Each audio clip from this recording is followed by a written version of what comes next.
அல் குர்ஆன் reject பண்ணப்பட்டது review committee ஆரம்பித்த பிறகல்ல.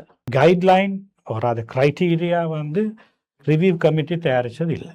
இல்ல இது டிபார்ட்மெண்ட்ல அது நான் சொல்ல இல்லை, அமைச்சர் சுனில் சேனவி பாராளுமன்றத்தில் சொல்லியிருக்கிறாரு. கிரைட்டீரியா எழுதினது டிஃபென்ஸ் மினிஸ்ட்ரியும் இந்த ஷிப்மெண்ட் ஏத்தின டேட்டும் உண்மையாக வந்த ஷிப்மெண்ட் டேட் ஏத்தின டேட் ரெண்டும் ஃபோர்ஜரி டாக்குமெண்ட். கிரைட்டீரியாவை கொடுத்தது டிஃபென்ஸ் மினிஸ்ட்ரி. அப்படி சொல்லுங்க. மொழிபெயர்ப்பிலே தேர்ச்சி பெற்ற ஒரு இடத்திலிருந்து இவ்வாறாக ஒரு மொழிபெயர்ப்பு வருகின்ற பொழுது அது சம்பந்தமாக எந்த சந்தேகம் இல்லை என்று விட்டு உங்களால் கூற முடியாமல் போனதா? தெளிவுக்காக சொல்லுங்க, எங்களோட தெளிவுக்காக சொல்லுங்க. 15,000 தர்ஜமா பிரதிகளை நீங்க தடை பண்ணினது எந்த டாக்குமெண்ட்டை பேஸ் பண்ணி? அது ஃப்ரேம் ஒர்க்கா, கைட்லைன் எதுன்னு சொல்லுங்க. தெளிவு சொல்லுங்க. அப்படி ஒருத்தர் தர்ஜமாவை எடுத்துக்கொண்டு வர நேரம் பிரச்சனையும் இல்ல, எந்த பிரச்சனையும் இல்ல. ஏன் பிரச்சனை படுத்துறீங்க? ஏன் நாட் பெர்மிட்டட் என்று சொல்லிட்டு நாட் ரெக்கமெண்டட் கையொப்பம் வச்சு வந்தத்தை தடுத்தல் வர முன்னால கொண்டு வந்தா பிரச்சனையா? முஸ்லிம்களுக்கு வழிகாட்ட அகில இலங்கை ஜமியத் உலமா ஒரு முடிவுல ஈக்குது, தெளிவு கொடுக்கப்பட்ட தர்ஜமாக்கள் தான் வரணும். அதுல நானே நீங்கள் உடந்த தானே தெளிவு அதன் அடிப்படையில் ஃபுட்நோட் இல்லாமையின் காரணமாகத்தான் இந்த தமிழ் மொழிபெயர்ப்பு நிராகரிக்கப்பட்டு ரிஜெக்ட் பண்ணப்பட்டது என்று அதுல ஒரு நியாயம் இல்லையா? டிஃபென்ஸ் சொல்றாங்க எங்களுக்கு பிரச்சனை இல்லை, கஸ்டம்ஸ் சொல்றாங்க எங்களுக்கு பிரச்சனை இல்லை, முஸ்லிம் கல்ச்சரல் டிபார்ட்மெண்ட் சொல்றாங்க எங்களுக்கு பிரச்சனை இல்லை, யாரோ ஒரு ஆளுக்கு பிரச்சனை இருக்கு. இந்த சமூகம் நினைக்க கூடாது ரிவ்யூ கமிட்டி வந்து தடுத்தனு சொல்லி. ரிவ்யூ கமிட்டி தடுக்கிறதுக்கு வரல, எதுவுமே வராத ஒரு டைம்ல நோ இந்த குர்ஆன் சம்பந்தப்பட்ட மொழிபெயர்ப்பு சம்பந்தப்பட்ட இடத்திலே எஃபெக்ட்ஸ் பண்ணுமாறு ஒருவர் கூறியதா? அது உண்மையா? தெளிவா எழுதி கொடுங்க, எங்களுக்கும் ஒரு காப்பியை தாங்க, அடுத்த இன்குவரியில் எங்களுக்கு சப்மிட் பண்ணலாம். ரிவ்யூ கமிட்டி வந்து no ifs and buts, no conditions attached.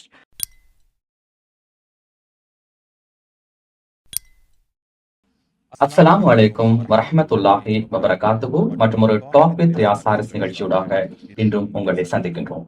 நமக்கு தெரியும், அல் குர்ஆன் மொழிபெயர்ப்பு பிரதிகளை விடுவிப்பது தொடர்பிலான சர்ச்சை தொடர்ந்தும் நீடித்துக் கொண்டு செல்கின்றது. சமூகத்திலே அது தொடர்பிலான கருத்தாடல் தொடர்ந்தும் நீடிக்கின்றது. ஆகவே இந்த விடயம் சம்பந்தமாக ஒரு தெளிவான விளக்கத்தை வழங்கும் நோக்கில் தான் இன்று இந்த நிகழ்ச்சியை நாங்கள் ஏற்பாடு செய்திருக்கின்றோம். நிகழ்ச்சிக்கு செல்ல முன்னர் இது சம்பந்தப்பட்ட ஒரு சிறிய விளக்கத்தை நான் உங்களுக்கு வழங்குகின்றேன். குறிப்பாக நிகழ்ச்சியை பார்க்கின்றவர்கள் நிகழ்ச்சி முடிவடையும் வரை பார்த்தால் இது சம்பந்தப்பட்ட ஒரு தெளிவான விளக்கத்தை பெற்றுக் கொள்ள முடியும். எமக்கு தெரியும், புனித அல் குர்ஆனுடைய மொழிபெயர்ப்புகள் சம்பந்தப்பட்ட விடயத்திலே கடந்த காலங்களாக நிகழ்ந்த பல சம்பவங்களை அடிப்படையாக வைத்து அது தொடர்பிலான ஒரு வரையறை முன்வைக்கப்பட்டிருக்கின்றது. அதாவது இலங்கைக்கு மொழிபெயர்ப்புகள், அல் குர்ஆன் மொழிபெயர்ப்புகள் அல்லது இஸ்லாமிய பாட புத்தகங்கள் உள்ளிட்ட ஏதாவது புத்தகங்கள் வருவதாக இருந்தால் அது சம்பந்தப்பட்ட ஆய்வுக்காக ஒரு ரிவ்யூ கமிட்டி என்ற மீளாய்வு குழு அமைக்கப்பட்டிருக்கின்றது. அந்த ரிவ்யூ கமிட்டியினுடைய பரிந்துரைகளின் பின்னர் தான் அது சம்பந்தப்பட்ட புத்தகங்களை, நூல்களை இலங்கைக்கு கொண்டு வர முடியும். அதனை விடுத்து புனித அல் குர்ஆனை நாட்டுக்கு கொண்டு வருவதில் எந்த சர்ச்சையும் எந்த பிரச்சனையும் இல்லை.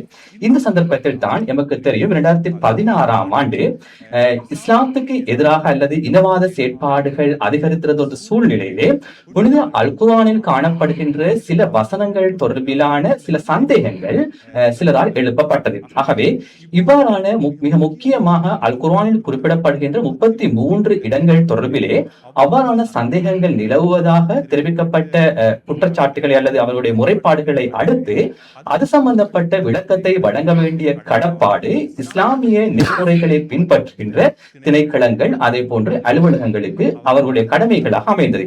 இந்த வசனத்தினுடைய விளக்கம் என்ன? குறிப்பாக அல் குர்ஆனில் குறிப்பிடப்படுகின்ற சில ஜிஹாதுடைய வசனங்கள் உள்ளிட்ட சில வசனங்கள், இவற்றுக்கான விளக்கம் என்ன என்று ஏனைய சகோதர இனத்தவர்கள் கேட்டபோது அதற்கு விளக்கம் அளிக்க வேண்டிய ஒரு கடமையிலே இவர்கள் இருந்தார்கள். அதற்கு பின்னர் நமக்கு தெரியும், 2019ஆம் ஆண்டு உயிர்த்த ஞாயிறு பயங்கரவாத தாக்குதலின் பின்னர் இது தொடர்பிலான கெடுபிடிகள் மேலும் அதிகரித்தன. என்றால் இஸ்லாமிய பெயர்களை தாங்கிக் கொண்டு சிலர் மேற்கொண்ட அந்த ஏற்பாடுகளின் காரணமாக இது சம்பந்தப்பட்ட கெடுபீடுகள் அதிகரித்தன. இந்த சந்தர்ப்பத்தில் தான் இதற்கான ஒரு தீர்வை பெற்றுக் கொடுக்க வேண்டிய கடமையிலே முஸ்லிம் சமய பண்பாட்டாளர்கள் திணைக்களம், இலங்கை ஜமியத் உலமா உள்ளிட்ட பொறுப்பு வாய்ந்த திணைக்களங்களுக்கான கடமைகளாக அமைந்தது. இந்த சூழ்நிலையில் தான் 2021ஆம் ஆண்டு ஏப்ரல் மாதம் 19ஆம் தேதி அப்போது திணைக்களத்தினுடைய பணிப்பாளராக இருந்த ABM அஷ்ரஃபினால் இது சம்பந்தப்பட்ட சந்தேகங்கள் வருகின்ற பொழுது அல்லது வெளிநாடுகளிலிருந்து புத்தகங்களை மொழிபெயர்ப்புகளை கொண்டு வருகின்ற பொழுது அதற்கான மீளாய்வை வழங்குவதற்காக பரிந்துரைகளை வழங்குவதற்காக 2021ஆம் ஆண்டு ஏப்ரல் 19ஆம் தேதி புக் ரிவ்யூ கமிட்டி அல்லது புத்தக மீளாய்வு குழு நியமிக்கப்பட்டது. இதன் அடிப்படையிலே இலங்கைக்கு ஒரு புத்தகத்தை கொண்டு வருவதாக இருந்தால் குறிப்பாக முஸ்லிம் சமய பண்பாடு திணைக்களத்தினுடைய ஒரு விண்ணப்பத்தை அவர்கள் நிரப்ப வேண்டும். அதன் பின்னர் அதன் மாதிரிகள் இலங்கைக்கு வந்ததன் பின்னர் புக் ரிவ்யூ கமிட்டி அதனை பரிசீலித்து அதற்கான அனுமதி வழங்க வேண்டும். அதன் பின்னர் தான் இலங்கைக்கு அவ்வாறான மொழிபெயர்ப்பு புத்தகங்களை கொண்டு வர முடியும். குறிப்பாக இது அல் குர்ஆன் மொழிபெயர்ப்பு மாத்திரமல்ல, மதரசாக்களுடைய புத்தகங்கள் தேவைப்பட்டது, அதே போன்று புத்தக விற்பனை நிலையங்களுக்கான புத்தகங்கள் உள்ளிட்ட விடயங்களுக்கும் இது செல்லுபடியாகும். இந்த சந்தர்ப்பத்தில் தான் இந்த புக் ரிவ்யூ கமிட்டியிலே 9 உறுப்பினர்கள் அடங்குகின்றார்கள். இது சம்பந்தப்பட்ட விடயங்கள் சம்பந்தமாக நான் புக் ரிவ்யூ கமிட்டியினுடைய அங்கத்தவர்களை சந்தித்து பேசிய போது அவர்கள் குறிப்பிட்ட விடயம் 2021ஆம் ஆண்டு இந்த பிரச்சனை ஏற்பட்ட சந்தர்ப்பத்திலே இந்த புக் ரிவ்யூ கமிட்டிக்கு யாரை நியமிப்பார்கள் என்ற விடயம் முன்வைக்கப்பட்ட போது கிட்டத்தட்ட 40க்கும் அதிகமானவருடைய பெயர்கள் பாதுகாப்பு அமைச்சுக்கு அனுப்பப்பட்டிருக்கின்றது. அந்த 40க்கும் அதிகமான பெயர்களில் குறிப்பிட்ட 9 பேரை தான் பாதுகாப்பு அமைச்சு இதற்கான அனுமதியை வழங்கி அவர்கள் நியமித்ததாக, அதற்கு அனுமதி வழங்கியதாக அவர்கள் கூறுகின்றார்கள். இது சம்பந்தப்பட்ட சில சர்ச்சைகளும் கேள்விகளும் நிலவுகின்றது. அதன் பின்னர் தான் முன்னாள் பணிப்பாளராக இருந்த ABM அஷ்ரஃபினால் இந்த புக் ரிவ்யூ கமிட்டி நியமிக்கப்படுகின்றது. இதுதான் ஒரு புக் ரிவ்யூ கமிட்டி நியமிக்கப்பட்டதற்கான ஒரு வரையறை. இதற்கிடையிலே பல விடயங்கள் இடம்பெற்றிருக்கின்றன. திணைக்களத்திலே சில உதவி பணிப்பாளர்கள் இடமாற்றங்கள், அதே போன்று மேலும் மேலும் சர்ச்சைகள், சில புத்தகங்கள் முடக்கப்பட்ட விடயம், விடுவிக்கப்பட்ட விடயம் என்று நிறைய விடயங்கள் இடம்பெற்றிருக்கின்றன. ஆனால் சுருக்கமாக கூறுவதாக இருந்தால் புக் ரிவ்யூ கமிட்டி நியமிக்கப்பட்டதன் பின்புலம் இதுதான். இவ்வாறாக இருக்கும் பொழுதுதான் தற்போது பெரும் சர்ச்சை ஏற்படுத்தியிருக்கின்ற இந்த விடயம் இடம்பெறுகின்றது. நமக்கு தெரியும், சவுதி அரேபியாவில் இருக்கின்ற சாதிக் ஹாஜியார் என்பவருடைய பரிந்துரையின் அடிப்படையிலே இலங்கைக்கு சில அல் குர்ஆன் பிரதிகளும் அதே போன்று மொழிபெயர்ப்பு பிரதிகளும் அனுப்பப்படுகின்றன. அல் குர்ஆன் பிரதிகள் 25,000 அல் குர்ஆன்களும் அதே போன்று தமிழ் மொழியிலே மொழிபெயர்க்கப்பட்ட 15,640 தமிழ் மொழியிலான மொழிபெயர்ப்பும் அதே போன்று 3 ஜுசூக்கள் அடங்கிய 9,720 இதுவும் அதே போன்று சிங்கள மொழியிலான 3 ஜுசுக்கள் அடங்கிய அந்த புத்தகம், அந்த புக், அதாவது 1920 மொத்தமாக இலங்கைக்கு வந்திருக்கின்றது. அதிலே அல் குர்ஆன் தொடர்பிலான புனித அல் குர்ஆன் தொடர்பிலான 25,000 அல் குர்ஆன் தொடர்பிலான பிரச்சனைக்கு தற்பொழுது தீர்வு கிடைத்திருக்கின்றது. அந்த புனித அல் குர்ஆன்கள் தற்பொழுது விடுவிக்கப்பட்டிருக்கின்றன. ஆகவே யாருக்காவது சந்தேகம் இருந்தால் அல் குர்ஆன்கள் இன்னும் தடுத்து வைக்கப்பட்டிருப்பதாக, அவ்வாறு இல்லை, தற்போது தடுத்து வைக்கப்பட்டிருக்கின்றது அல் குர்ஆன் மொழிபெயர்ப்புகள், அதாவது தர்ஜுமா தான் தற்போது தடுத்து வைக்கப்பட்டிருக்கின்றது. இந்த சந்தர்ப்பத்திலே நமக்கு தெரியும் இது எவ்வாறு தடுத்து வைக்கப்பட்டது என்பதுதான் தற்போதுள்ள பிரச்சனை. இது சம்பந்தப்பட்ட விடயம் முன்வைக்கப்படுகின்ற பொழுது இந்த அல் குர்ஆன்களையும் அதனுடைய மொழிபெயர்ப்புகளை இலங்கைக்கு கொண்டு வர வேண்டும் என்ற விடயம் முன்வைக்கப்படுகின்ற பொழுது 2024ஆம் ஆண்டு மார்ச் 15ஆம் தேதி அந்த அல் குர்ஆன்களுடைய அதே போன்று மொழிபெயர்ப்புகளுடைய பிரதிகள் புக் ரிவ்யூ கமிட்டிக்கு கிடைக்கின்றது. அதன் பின்னர் 2024ஆம் ஆண்டு ஏப்ரல் மாதம் 27ஆம் தேதி புக் ரிவ்யூ கமிட்டி இந்த மொழிபெயர்ப்புகளை ரிஜெக்ட் பண்ணுகின்றது, நிராகரிக்கின்றது. இந்த இடத்தில் தான் சர்ச்சை ஆரம்பிக்கின்றது. எதற்காக இவர்கள் இந்த மொழிபெயர்ப்புகளை ரிஜெக்ட் பண்ணார்கள் என்றால், அதிலே குறிப்பாக நான் ஏற்கனவே குறிப்பிட்ட அந்த 33 வசனங்கள் உள்ளிட்ட சில வசனங்கள் தொடர்பிலான அடிக்குறிப்பு, அதாவது ஃபுட் நோட் அங்கு இருக்கவில்லை என்ற விடயத்தினை முன்வைத்துதான் இவர்கள் இந்த அல் குர்ஆன் மொழிபெயர்ப்புகளை ரிஜெக்ட் பண்ணுகிறார்கள். எவ்வாறாக இருந்தாலும் இவர்கள் ஏப்ரல் மாதம் 27ஆம் தேதி இந்த அல் குர்ஆன் மொழிபெயர்ப்புகளை ரிஜெக்ட் பண்ணாலும் கூட மே மாதம் 16ஆம் தேதி ஜித்தாவில் இருந்து அந்த அல் குர்ஆன்களும் அல் குர்ஆன் மொழிபெயர்ப்புகளும் கப்பலில் ஏற்றப்பட்டிருக்கின்றது. அதன் பின்னர் அந்த அல் குர்ஆன் பிரதிகள் மொழிபெயர்ப்புகள் இலங்கைக்கு வந்திருக்கின்றன. இந்த பின்புலத்தில் தான் ரிஜெக்ட் பண்ணப்பட்ட அடிக்குறிப்பு இல்லாத இந்த அல் குர்ஆன் மொழிபெயர்ப்புகளை எவ்வாறு விடுவிப்பது என்பதுதான் சர்ச்சை. இவ்வளவுதான் நான் சுருக்கமாக கூறுவதாக இருந்தால் அதற்கு நிறைய சம்பவங்கள் இடம்பெற்றிருக்கின்றன. இந்த விடயம் சம்பந்தமாக தற்பொழுது எமக்கு தெரியும், அண்மையிலே அஷேக் அர்கம் நூர் ஆமீத் அவர்கள் மினாவுக்கு ஹஜ்ஜுக்காக சென்றிருந்த பொழுது மினாவிலே தடுத்து வைக்கப்பட்டிருந்தார். அவரும் ரிவ்யூ கமிட்டியுடைய ஒரு உறுப்பினர். ஆகவே இவருக்கும் இதற்கு தொடர்பு இருப்பதாக கூறித்தான் அங்கு ஒரு சர்ச்சை ஏற்பட்டது. அஷேக் அர்கம் நூர் ஆமீத்தினுடைய விடயம் சம்பந்தமாக நாங்கள் கடந்த வாரம் பேசியிருந்தோம். அவர் அதற்கு விளக்கம் ஒன்றை வழங்கியிருந்தார். இந்த சந்தர்ப்பத்திலே தற்பொழுது எவ்வாறாக இந்த புக் ரிவ்யூ கமிட்டி இந்த அல் குர்ஆன் மொழிபெயர்ப்புகளை நிராகரித்தது என்பதுதான் சர்ச்சை. இந்த கருத்தாடல் தற்போது சமூகத்தில் ஏற்பட்டிருக்கின்றது. இது சம்பந்தமாக புக் ரிவ்யூ கமிட்டியுடைய உறுப்பினர்கள் அவர்களுடைய நியாயத்தை வழங்குகிறார்கள். இவர்களுக்கான ஒரு ஃப்ரேம்வொர்க் வழங்கப்பட்டது, இவர்களுக்கான ஒரு டைட்டீரியா வழங்கப்பட்டது. அதன் அடிப்படையில் தான் நாங்கள் இந்த அல் குர்ஆன் மொழிபெயர்ப்பை ரிஜெக்ட் பண்ணினோம் என்று கூறுகின்ற பொழுது, அதே வேளை அது சம்பந்தப்பட்ட விடயத்திலே இவர்கள் எவ்வாறு இதனை ரிஜெக்ட் பண்ணுவார்கள், இந்த ஃப்ரேம்வொர்க் யார் வழங்கியது என்ற கேள்விகளை மேலும் சில தரப்பினர் முன்வைக்கின்றனர். ஆகவே உங்களுக்கும் ஒரு சந்தேகம் இருக்கும், ரிவ்யூ கமிட்டி கூறுகின்றது சரியா அல்லது அது சம்பந்தப்பட்ட விமர்சனங்களை முன்வைக்கின்றவர்களுடைய தர்க்கம் சரியா? ஆகவே நாங்கள் இதனை ஒரு விவாதமாக அமைத்துக் கொள்ளவில்லை, சரியான தகவல்களை உங்களுக்கு வழங்குகின்ற ஒரு மேடையாக நாங்கள் இதனை அமைத்துக் கொள்கின்றோம். அதன் காரணமாக இன்றைய இந்த டாக் வித் ரியாஸ் ஹாரிஸ் நிகழ்ச்சியிலே ரிவ்யூ கமிட்டியுடைய ஒரு உறுப்பினரையும் அது சம்பந்தப்பட்ட சட்டத்துறை சம்பந்தப்பட்ட விடயத்திலே கேள்விகளை எழுப்புகின்ற ஒரு சிரேஷ்ட சட்டத்தரனையும் நாங்கள் இந்த நிகழ்ச்சிக்கு அழைத்து வந்திருக்கின்றோம். எமது அதிதிகளை நாங்கள் முதலில் அறிமுகம் செய்து கொள்வோம். ரிவ்யூ கமிட்டியுடைய உறுப்பினர் அஷேக் கலாநிதி அஸ்வர் அஸாஹிம் கலந்து கொள்கின்றார். அஸ்ஸலாமு அலைக்கும் வரஹ்மத்துல்லாஹி வபரகாத்துஹு. வலைக்கும் அஸ்ஸலாம் வரஹ்மத்துல்லாஹி வபரகாத்துஹு. அதே போன்று சிரேஷ்ட சட்டத்தரணி ருஷ்டி ஹபீப் அவர்கள் கலந்து கொள்கின்றார். அஸ்ஸலாமு அலைக்கும் வரஹ்மத்துல்லாஹி வபரகாத்துஹு. வலைக்கும் அஸ்ஸலாம் வரஹ்மத்துல்லாஹி வபரகாத்துஹு. நான் டாக்டர் அஸ்வர் அஸாஹிமிடமிருந்து ஆரம்பிக்கின்றேன். நான் குறிப்பிட்ட விடயங்களை சுருக்கமாக கூறியிருக்கின்றேன்.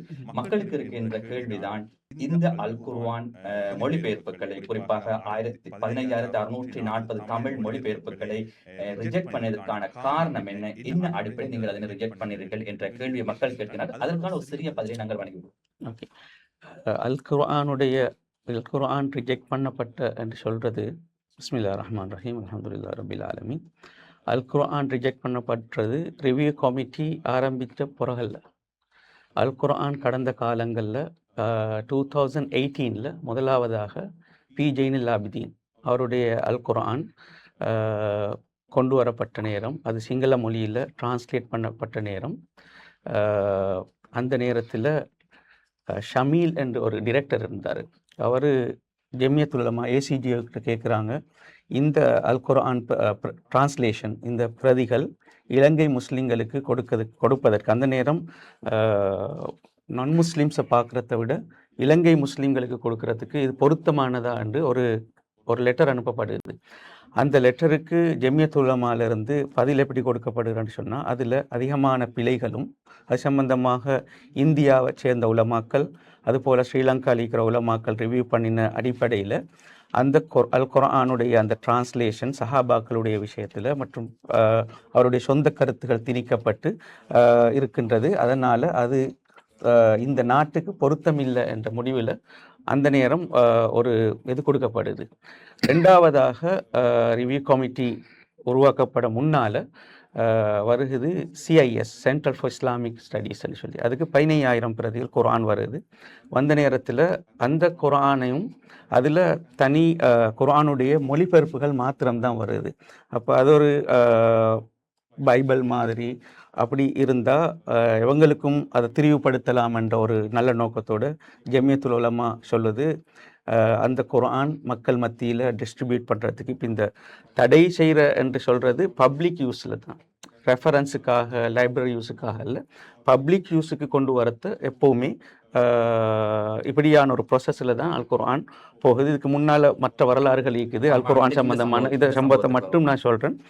அதுக்கு அந்த நேரம் அந்த CIS குர்ஆன் வந்த நேரம் என்ன செய்கிறாங்கன்றா, முதலாவது பி ஜெயினுல் ஆபிதீன் அவர்ட குர்ஆனை ரிஜெக்ட் பண்ணும் போது இந்த குர்ஆனுடைய விஷயத்தில் தௌஹீத் குர்ஆன், சூஃபி குர்ஆன் என்று ஒன்று இல்லை என்று சொல்லி மக்கள் மத்தியில் பேசப்படுது. இந்த பி ஜெயினுல் ஆபிதீன் அவர்ட குர்ஆனை ரிஜெக்ட் பண்ண நேரத்தில் முக்கியமான ஒரு ஆள் தான் மர்ஹூம் எங்களை எல்லாரும் மதிக்கக்கூடிய முபாரக் ஹசரத். அவர் அந்த நேரம் ஜெனரல் செக்ரட்டரியாக இருந்தார்.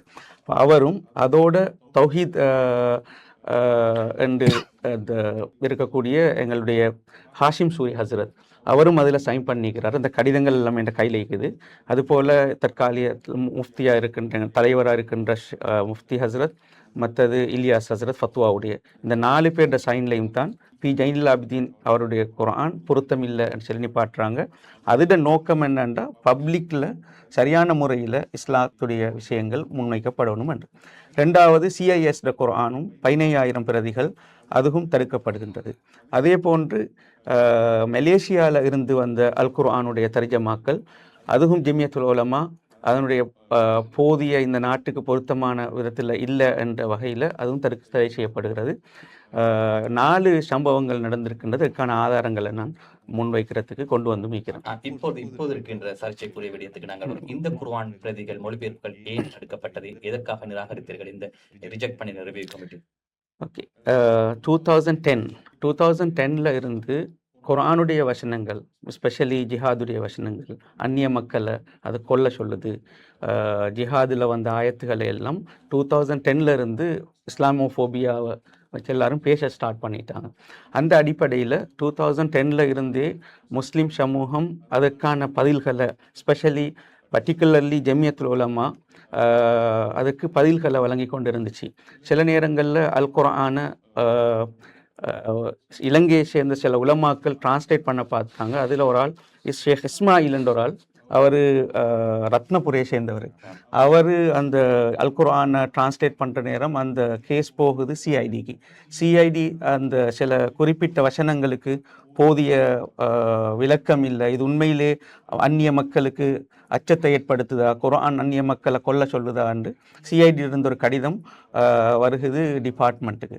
திரும்ப அது அந்த கேஸ் அங்க துணை என்ற இதில் ஒரு கோர்ட்டில் அந்த கேஸ் திரும்ப போகுது. அதன் அடிப்படையில் தான் ரிவ்யூ கமிட்டி நியமிக்கப்படுகின்றது. இல்லை, ரிவ்யூ கமிட்டி இது 3 டிஃப்ரெண்ட் சப்ஜெக்ட்ஸ். ஒன்று அல் குர்ஆனுடைய சப்ஜெக்ட் 2010 இருந்து ஸ்டார்ட் ஆகுது. ரிவ்யூ கமிட்டியுடைய சப்ஜெக்ட்ஸ் அது 2019 பாம் பிளாஸ்ட்டுக்கு பிறகு. குர்ஆனுடைய விஷயத்தை நான் விளங்கி கொள்கிறேன்னு சொன்னால், முதலாவது இப்படியான சில கோர்ட் கேசஸ் எல்லாம் போய் இந்த தொடர்ந்துமே திரும்ப இந்த 30 வசனங்களுக்கும் இந்த நாட்டில் ஒரு பேசு பொருளாக மாறுது. அதனால தான் ஜமியத்துல் உலமா 2010 என்ன செய்கிறாங்க, ஒரு கமிட்டியை ஃபார்ம் பண்ணி இந்த நாட்டுக்கு பொருத்தமான அடிக்குறிப்புகளோட சிங்கள மொழியில் ஒரு குர்ஆனை பண்ணுறதுக்காக ஒரு கமிட்டியை போட்டு 2018 நான் நினைக்கிறேன் முதலாவதாக இந்த நாட்டுக்கு பொருத்தமான அந்த ஜிஹாதுடைய வசனங்களுக்கு விளக்கங்கள் கொடுக்குறாங்க, அதை பப்ளிஷ் பண்ணுறாங்க.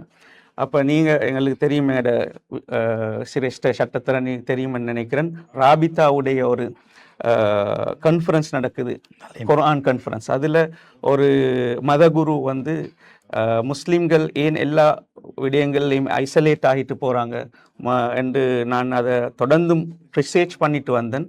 ஃபைனலி ஐ ஃபவுண்ட் குர்ஆன் தான் இதுக்கு காரணம். குர்ஆன் இந்த இடத்துல சொல்லுது முஸ்லீம் அல்லாதவங்களை கொல்லுங்க. இப்படி பப்ளிக்காக ஒரு 5 நிமிஷம் டைம் கேட்டு பேசி அதுக்கு பின்னால் அதற்கான விளக்கத்தை உடனே ஜமியத்துல் உலமாவுடைய தலைவர் ஷேக் ரிஸ்வி முஃப்தி அவங்களும் ஷேக் ஹர்கம் நூர் ஹாமித் அவங்களும் போய் அதுக்கான தெளிவு அடங்கிய புத்தகத்தை கொடுத்து தெளிவு கொடுக்கப்பட்டது.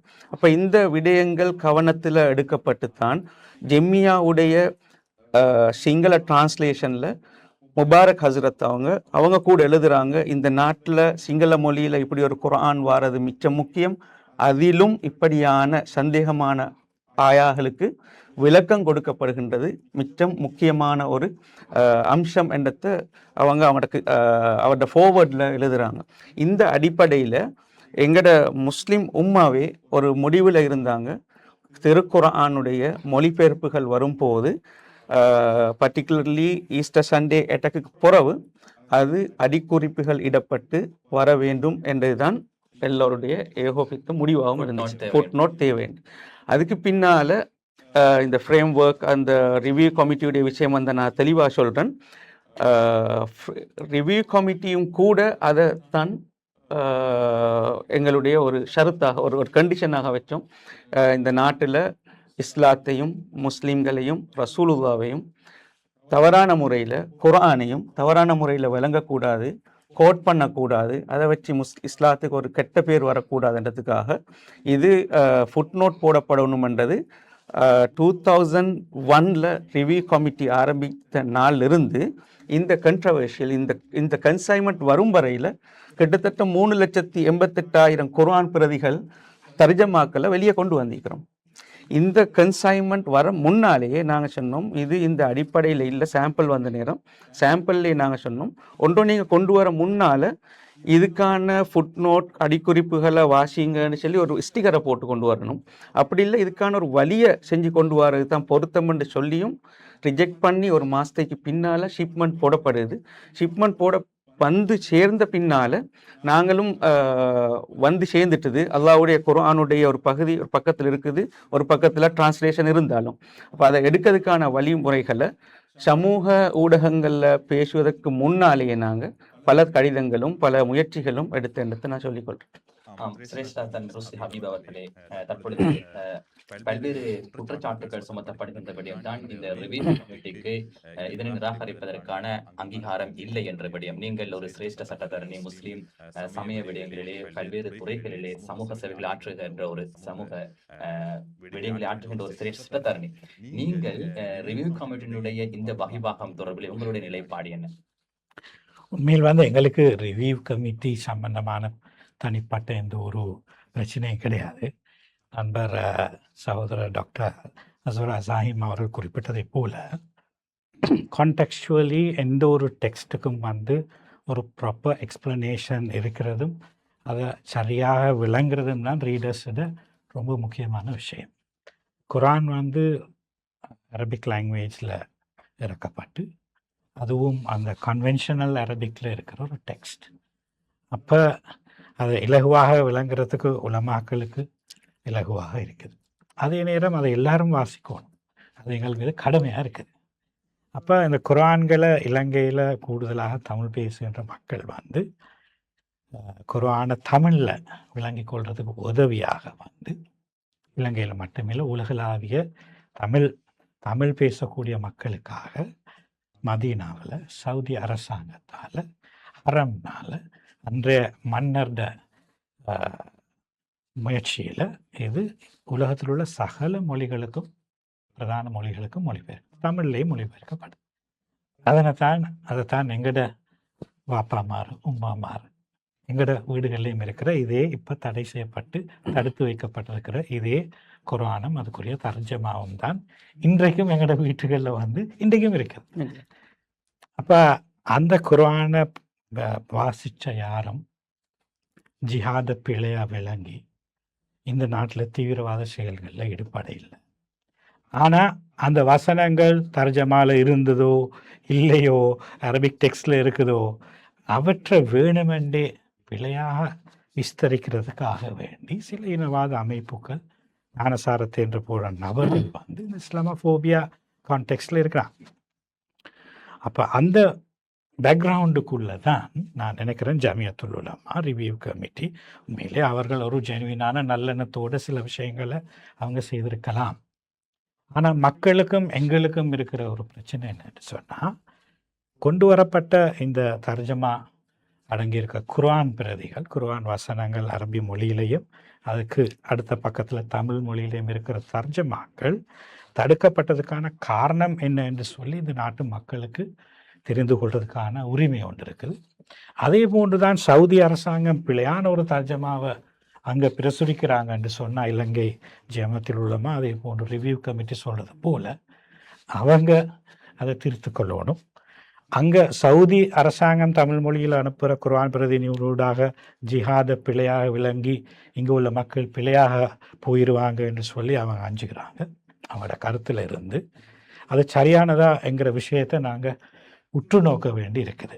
ஏன்னு சொன்னால் ஃபுட்நோட் இல்லாத காரணமாகத்தான் இந்த குர்ஆன் ரிஜெக்ட் பண்ணதான் உங்களோட நேரடி முடிவு. சட்டத்தின் அவர்கள் இப்ப ஒரு நடைமுறையை வைத்திருக்கிறார்கள், கட்டாயமாக இலங்கைக்கு வருகின்ற அல் குர்ஆன் மொழிபெயர்ப்புகளுக்கு ஃபுட்நோட் அவசியம் என்று. ஆகவே ஃபுட்நோட் இல்லாமல் வந்தால் அதை ரிஜெக்ட் பண்ணுவதில் இருக்கின்ற என்ன பிரச்சனை? உண்மையிலே இந்த ரிவ்யூ கமிட்டி ஒரு சட்டபூர்வமாக நியமிக்கப்பட்ட ஒரு குழு அல்ல. உதாரணத்துக்கு நான் சொல்ல வக்ஃப் சபை உறுப்பினர்கள் ஒரு சட்டத்தினால் நியமிக்கப்பட்ட அமைப்பு. அதே போன்று நாங்கள் வக்கஃப் நியாஸ் அதை எடுத்துக்கொள்ளலாம், அல்லது போர்ட் ஆஃப் குவாசிஸ் எடுக்கலாம். லோ இருக்குது, அப்பாயின்மெண்ட் இருக்குது, டியூட்டிஸ் இருக்குது, அவுட்லைன்ட் இன் த லோ. இது ஒரு உசாத் துணை குழு, ஒரு அட்ஹாக் கமிட்டி. இதை யாரோ ஒருத்தட தேவைக்காக நியமித்த ஒரு குழு. இவங்க அவங்களுக்கு தேவையான விஷயங்களை இவங்களோட தலையில் போட்டு சில விஷயங்களை நடைமுறைப்படுத்துறதுக்காக அன்றைக்கு கோட்டாபய ராஜபக்ஷ அரசாங்கத்தில் அன்றைக்கு பாதுகாப்பு செயலாளர் கடிதத்தை மையப்படுத்தி அன்றைக்கு டைரக்டராக இருந்த முஸ்லீம் கல்ச்சரல் டிபார்ட்மெண்ட்டில் இருந்தவர் இந்த குழுவை தெரிவு செஞ்சு அவங்களுக்கு ஹேண்ட் ஓவர் பண்ணுறாங்க. நீங்கள் இதைத்தான் ஃபாலோ பண்ணணும். கைட்லைன் ஒரு அது க்ரைட்டீரியா ரிவ்யூ கமிட்டி தயாரித்தது இல்லை. ரிவ்யூ கமிட்டிக்கு கையளிக்கப்பட்ட ஒன்று. இப்போ எங்களுக்கு வர கேள்வி, கைட்லைன் யாரும் தயாரித்தாங்க? அதில் 35 உலமாக்களை தடை பண்ணியிருக்கிறாங்க. அவங்களோட டெக்ஸ்ட் புக்குகளை தடை பண்ணியிருக்கிறாங்க. அதை இந்த ரிவ்யூ கமிட்டி ஏற்றுக்கொள்ளுதா? ஒரு ஆள் டாக்டர் ஜாக்கிர் நாயக், அதே போல் முஃப்தி மெங்க், டாக்டர் பிலால் பிலிப்ஸ் போன்ற உலக அறிந்த மார்க்க அறிஞர்கள் அவங்களுடைய புக்ஸை இலங்கையில் தடை பண்ணியிருக்காங்க. அதுக்கு மேலதிகமாக இந்த கைட்லைனில் க்ரைட்டீரியாவில் பல க்ரைட்டீரியாஸ் இருக்குது. அதில் ஒரு க்ரைட்டீரியா தான் அவங்க சொல்கிறாங்க என்னன்னு, சில வசனங்களுக்கு ஃபுட் நோட் கண்டிப்பாக இருக்கணுமாண்டா இல்லை. க்ரைட்டீரியாவில் எங்கேயுமே இல்லை, அது கட்டாயப்படுத்தப்படவில்லை. அது ஒரு உதாரணமாக போடப்பட்டிருக்கு இவருடைய கைட்லைன். அந்த கைட்லைனும் தயாரிக்கப்பட்டது முஸ்லீம் கல்ச்சரல் டிபார்ட்மெண்ட்டும் அல்ல, ஜமியத்துல் உலமாவும் அல்ல, ரிவ்யூ கமிட்டியும் அல்ல. அது எங்கே தயாரிக்கப்பட்டதுங்கிறது தான் இதில் மிகவும் சூட்சமமான விஷயம். அது குர்ஆனை படிக்கிற, பிழையாக விளங்கணும் என்று எதிர்பார்க்கிற சில இனவாத அமைப்புகள் என்ற உள்ளுட்டங்கள், இன்புட்ஸை மையப்படுத்தி செய்யப்பட்டது தான் இந்த க்ரைட்டீரியா. அந்த க்ரைட்டீரியாவுக்கு எந்த ஒரு லீகல் பேசிஸும் இல்லை. இப்போ உதாரணத்துக்கு நாங்கள் சொல்லுவோம், கஸ்டம்ஸ் லோ இருக்குது, கஸ்டம் ரெகுலேஷன் இருக்குது, கெசட் பண்ணப்பட்டிருக்கும், பாஸ் பண்ணப்பட்டிருக்கும், ஒரு அத்தாரிட்டி இருக்கும், கையொப்பமிடப்பட்டிருக்கும். இந்த கைட்லைனுக்கு எந்த கையொப்பமும் இல்லை, யார் எழுதினதும் இல்லை, கெசட் பண்ணப்படவும் இல்லை, பப்ளிஷ் பண்ணப்படவும் இல்லை, அது யார் எக்ஸெப்ட் பண்ணவும் இல்லை. க்ரைட்டீரியா கமிட்டி, ரிவ்யூ கமிட்டி அந்த க்ரைட்டீரியாவை எக்ஸெப்ட் பண்ணினும் எந்த ஒரு மினிட்ஸும் இல்லை, அது பாஸ் பண்ணப்பட்டதும் இல்லை. முஸ்லீம் கல்ச்சரல் டிபார்ட்மெண்ட் டைரக்டர் அதை ஏற்றுக்கொள்றதும் இல்லை. யார் இதுக்கு பின்னால் இருக்கிறாங்க, ஏன் அப்படி செய்கிறாங்க? இதுதான் சரி, இதனால தான் பிரச்சனை. இதை ஒரு பிரச்சனையாக்கி குர்ஆனில் சந்தேகம் ஏற்படுத்துகிற விதமாக சில நபர்களுக்கு தேவைப்படுது. இது நாங்கள் ரிவ்யூ கமிட்டிக்கு எந்த ஒரு குறையும் சொல்லலை, அவங்க நல்ல நோக்கங்களோட சில விஷயங்கள் செய்திருக்கிறாங்க, அதை நாங்கள் மறுக்க இல்லை. இப்போ இந்த விஷயம் ஒரு லீகல் ப்ராசஸில் இருக்குது, நாங்கள் தொடர்ந்து அது சம்பந்தமாக பேசலாம். தற்பொழுது கலாநிதி டாக்டர் அஸ்வர் அஸாஹிம் அவர்களே, தற்போது சுமத்துகின்ற குற்றச்சாட்டு தான் குற்றச்சாட்டு அல்ல, இது ஒரு கருத்து. அவருக்கு நாங்கள் குற்றச்சாட்டு சுமத்துறதில்லை, அது தெளிவு கொடுக்கிற கட்டாயம் உண்டு. அதே நானும் இன்னொரு விடயத்தை கூறுகின்றேன். அமைச்சர் சுனில் செனவி அவர்கள் அண்மையிலே பாராளுமன்றத்திலே குறிப்பிட்டிருந்தார், இந்த ரிவ்யூ கமிட்டியினுடைய கிரைட்டீரியா சம்பந்தப்பட்ட விடயத்திலே பாதுகாப்பு அமைச்சும் ரிவ்யூ கமிட்டியும் இணைந்து இதனை செய்ததாக. இப்பொழுது சட்டத்தரணி கூறுகின்ற விடயத்தை ஒப்பிடுகின்ற பொழுது உங்களுக்கு பின்னால் யாராவது இருக்கின்றார்களா? குறிப்பிட்டதை போன்று கோட்டாபய ராஜபக்ச அரசாங்கத்தின் போது சில இனவாதிகளுக்கு தேவையான விதத்திலே இது அமைக்கப்பட்டு அவர்களுடைய நிகழ்ச்சிகள் இதில் உள்வாங்கப்பட்டிருக்கின்றன. இந்த குற்றச்சாட்டுக்கு நீங்கள் சுமத்துகின்ற பதில் என்ன? நான் 2 விடயங்கள் அல்லது 3 விடயங்களுக்கு பதில் சொல்லணும். ஒன்று, எங்களோட சிரேஷ்ட சட்டத்தரணி ருஷ்டி ஹபீப் அவங்க சொன்ன மாதிரி தர்ஜமா, இந்த தர்ஜமா எங்களுடைய தாய் தந்தையர்கள் மூதாதையர்கள் எல்லாரும் வாசித்து எங்களோட வீடுகளில் ஈக்கிற தர்ஜமா தான். அதில் எந்த மாற்று கருத்தும் இல்லை. எப்போ இந்த நாட்டில் இன்றைக்கு முஸ்லீம்களோட ஒரு தலைமையகம் என்று நம்பப்படுகின்ற ஜமியத்துல் உலமா கடந்த காலங்களில் இஸ்லாமோஃபோபியா, இந்த குர்ஆனை வச்சே முஸ்லீம்களை குர்ஆன் தான் முஸ்லீம்களை டெரரிஸ்டாக எக்ஸ்ட்ரீமிஸ்டாக மாற்றுறதுன்னு சொல்லி தேவையில்லாமல் ஒரு சர்ச்சையை எழுப்புற நேரம் எங்களுக்குள்ள ஒரு செல்ஃப் ரெகுலேஷன் தேவைன்றதுக்காக இது நாங்கள் அமைத்து கொண்டது. இதுக்கு கிரைட்டீரியாவை யாரு அவங்களோட ரிவ்யூ கமிட்டி ஃபார்முலேட் பண்ணினீங்களா இல்லாட்டி ஜமியத் உலமா ஃபார்முலேட் கிரைட்டீரியா இல்லாட்டி டிஃபென்ஸ் மினிஸ்ட்ரியால தந்தாங்களா இல்லாட்டி முஸ்லீம் கல்ச்சரல் டிபார்ட்மெண்ட் உங்களுக்கு தந்தாங்களா இல்லாட்டி சுனில் செனவி அவங்க பாராளுமன்றத்தில் சொன்னதை போல நீங்களும் டிஃபென்ஸும் சேர்ந்து உருவாக்கினதா இந்த கிரைட்டீரியோட விஷயத்துக்கு ரெண்டாவது வருவோம். இந்த குர்ஆன் நீங்க சொன்னீங்க தானே, இது கடந்த 30 வருஷங்களாக வரக்கூடிய குர்ஆன் என்று. 30 வருஷங்களாக வந்துச்சு. ஒரு காலத்துல ஜமியத்துல் உலமா பல குர்ஆன்களை தடை செஞ்சதுக்கான ஆதாரங்கள் ஆவணங்கள் என்ன இடத்துல இருக்குது. அப்ப காரணம் என்னன்னா காரணம் என்னன்னு சொன்னா இங்க இதுல பூரணமான விளக்கம் இல்லை. இதுல வெளியில பேசப்படுது எப்படி என்றா இது ஒரு சூஃபி சலஃபி தபிலி அப்படியான ஒரு எந்த பிரச்சனையும் இல்லை. குர்ஆன ஜமியத்துல் உலமாட பக்கத்துல இருந்து தடை செஞ்சதுல அதிகமான லெட்டர்கள் போய்க்கிறது தௌஹீத் ஜமாத் சார்ந்த எங்களுடைய சகோதர உலமாக்கள சைன்ல தான் போய்த்திக்குது. காரணம் அதுக்கு ஃபுட்நோட் தேவைன்றது உலமாக்கள் எல்லாராலையும் ஏற்றுக்கொண்ட ஒன்று. இந்த இது 2010 இருந்து 21 வரங்காட்டியும் அதுக்கு பின்னால 24 வரங்காட்டியும் இந்த கண்ட்ரவர்ஷியல் ஷிப்மெண்ட் வர முடியும். இந்த குர்ஆனை நாங்களும் வீட்லயும் வச்சுக்கிறோம். குர்ஆன்ல கண்ட்ரவர்ஷியல் இல்லை நான் சொல்றேன். கொண்டு வந்த முறை பிள்ளைன்னு நான் சொல்றேன். கொண்டு வந்த முறை இந்த குர்ஆன் கொண்டு வந்த உடனே முதலாவது ஜமியத்துல் உலமா செஞ்ச வேலை என்ன தெரியுமா? ராபித்தாக்கு எழுதினோம். உங்களோட கான்ஃபரன்ஸில் இப்படி ஒன்று நடந்துச்சு, இந்த குர்ஆனுக்கு ஃபுட் நோட் வரணும். குர்ஆனுக்கு ஃபுட் நோட் இதுக்கு பின்னால வர தர்ஜமாக்களுக்கு நீங்க ஃபுட் நோட் போட்டு அனுப்புறது தான் இந்த நாட்டுக்கு பொறுத்து. உங்களுக்கான அதிகாரம் எவ்வாறு வழங்கப்பட்டது? கூறுகின்ற விடயத்தை பார்க்கின்ற பொழுது இந்த ரிவ்யூ கமிட்டிக்கான அதிகாரம் என்ன? ஏற்கனவே குறிப்பிட்டதை போன்று ஜமியத்துல் உலமாவுக்கு இருக்கின்ற அதிகாரத்தை போன்று திணைக்களத்துக்கு இருக்கின்ற அதிகாரத்தை போன்று அவ்வாறான அதிகாரம் உங்களுக்கு இல்லை என்று கூறுகின்றார்கள். உங்களுடைய அதிகாரம் என்ன? அது புக் ரிவ்யூ கமிட்டிக்கு எந்த விதமான அதிகாரமும் இல்லை. புக் ரிவ்யூ கமிட்டி என்று சொல்றது எந்த ஒரு புத்தகத்தையோ குர்ஆனையோ தடை செய்வதற்காக வந்தோண்டல்ல. முஸ்லிம் சமூகத்துக்கு கிடைக்க வேண்டிய டெக்ஸ்ட் புக்ஸ், குர்ஆன், பாடப்புத்தகங்கள், மதரசாக்களுக்கு தேவையான பாடப்புத்தகங்கள் கம்ப்ளீட்டாக தடைப்பட்ட ஒரு நேரத்தில் அதுக்காக சொல்யூஷன் ஒன்று கொடுக்க வந்த ஒரு கமிட்டி தான் புக் ரிவ்யூ கமிட்டி. அந்த புக் ரிவ்யூ கமிட்டி அமைப்பதற்கு முன்னால இந்த ரிவ்யூ ப்ராசஸ் எப்படி நடந்துச்சுன்னு சொன்னால், ஆரம்பத்தில் 2019க்கு முன்னால எங்கள்கிட்ட சமூகமே ஒரே அடியாக கஸ்டம்ஸில் இருந்து புத்தகங்களை பப்ளிக் யூஸுக்கு கொண்டு வர விஷயத்தில் அஹ்லு சுன்னத் வல் ஜமாத்துக்கு மாற்றமான புத்தகங்கள் மொத்தமாக வரும்போது ஒரு ரிவ்யூ ப்ராசஸ் வந்து வேணும்னு சொல்லி வேண்டிக் கொள்ளப்பட்டுச்சு. அது காரணம் என்னன்னா அந்த நேரம் இறுதி நபித்துவத்திட பிரச்சனை இருந்துச்சு, புள்ளி அந்த மாதிரி ஒரு ப்ராசஸ் இருந்துச்சு. அதுக்கு பின்னால இந்த நாட்டுக்கு வரக்கூடிய மொத்தமாக பப்ளிக் யூஸுக்கு வர புத்தகங்கள் வாரத்துக்கு அகில இலங்கை ஜமியத்துல் உலமா 2019 ஜூலை வரும் வரையில் அவங்களோட ரிவ்யூ ப்ராசஸை கொடுத்துட்டு இருந்தாங்க. இதே ரிவ்யூ ப்ராசஸ் ஈஸ்டர் சண்டேக்கு முன்னாலே நடந்துச்சு, ஈஸ்டர் சண்டேக்கு பிறகும் நடந்துச்சு. ஈஸ்டர் சண்டேக்கு பிறகு என்ன நடக்குதுன்னு சொன்னால் ஒரு ஒரு கன்சைன்மெண்ட் வருகுது இந்த இன்ஸ்டிடியூஷனுக்கு. நான் பேரை சொல்ல விரும்பல. இவங்க ஒரு ரிக்வஸ்ட் போடுறாங்க. அந்த ரிக்வஸ்ட்டை பார்த்துட்டு டிபார்ட்மெண்ட்ல ஜெம்மியாக கொடுக்கவும் இல்லை, யாருக்கும் ரிவ்யூ கமிட்டி அமைக்கப்பட்டும் இல்லை. அந்த நேரத்தில் அங்க இருக்கிற 2 மௌலைமார்கள் இந்த கன்சைன்மெண்ட்ல வந்து அந்த புத்தகங்களை ரிவ்யூ பண்ணி கொடுக்குறாங்க. இவங்க 2 பேரும் தான் ரிவ்யூ பண்றாங்க. ரிவ்யூ பண்ணி கொடுத்த உடனே கஸ்டம்ஸுக்கு கொடுத்த லெட்டரையும் ரிவ்யூ பண்ணின அந்த இதையும் 4 கிதாபுகள், இந்த 4 கிதாபுகளையும் உள்ளடக்கி யாரு இதுக்கு நோ அப்ஜெக்ஷன் லெட்டர் கொடுத்தாங்களோ அசிஸ்டன்ட் டைரக்டர் இவருக்கு எதிராக சட்ட நடவடிக்கையோ அல்லது ஏதோ எடுக்க சொல்லி ஒரு கடிதம் வருது.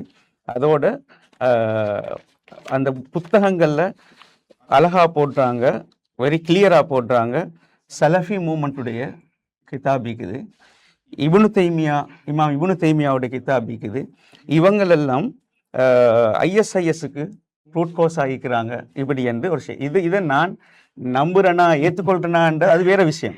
இப்ப நான் உங்கள்கிட்ட ஃபர்ஸ்ட்டுக்கும் சொல்றேன், இந்த கமிட்டியில நாங்க ஏன் வந்தோம்ன்றதுக்கான ஆதாரத்தை நான் சொல்றேன். அதுக்கு பின்னால இது 2027, இதுக்கு பின்னால தீனியாட ஒரு கன்சைன்மெண்ட் வருது. தீனியாட கன்சைன்மெண்ட் வந்து அது ஒரு கண்டெய்னர்ல பெரிய ஒரு அமௌண்ட் வருது. அதுவும் தடுத்து வைக்கப்படுகிறது.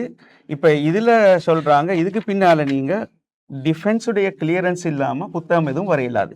இப்போ தீனியா என்ன செய்யுது, டிஃபென்ஸுக்கு எழுதுகிறாங்க. இப்போ 2வது லெட்டர் டிஃபென்ஸில் இருந்து வருகிறது. தீனியா ரிக்வஸ்ட் பண்ணுது, தீனியாட இந்த லெட்டர்களை அந்த புக்ஸ்களை நீங்கள் எடுக்கிறேன்னு சொன்னால் எப்படி ரிவ்யூ பண்ணணுமென்றா இதில் வஹாபிசம் சம்பந்தப்பட்ட எந்த கிதாபும் வரக்கூடாது, சலஃபிசம் சம்பந்தப்பட்ட எந்த கிதாபும் வரக்கூடாது, ஜிஹாதிசம் இது அவங்களோட வேர்டிங். இந்த வேர்டிங்கை நான் இங்கேருந்து எடுக்கிறேன்டா இந்த 2 லெட்டரும் வந்த பிறகு டிபார்ட்மெண்ட்டுடைய டிரெக்டர் அஷ்ரஃப் ஜமியத்துல் உலமாக்கு எழுதுறாரு. இப்போ ஏற்கனவே டிபார்ட்மெண்ட்டுக்குள்ள ஒரு ரிவ்யூ ப்ராசஸ் நடந்து பிரச்சனை ஆயிட்டுது.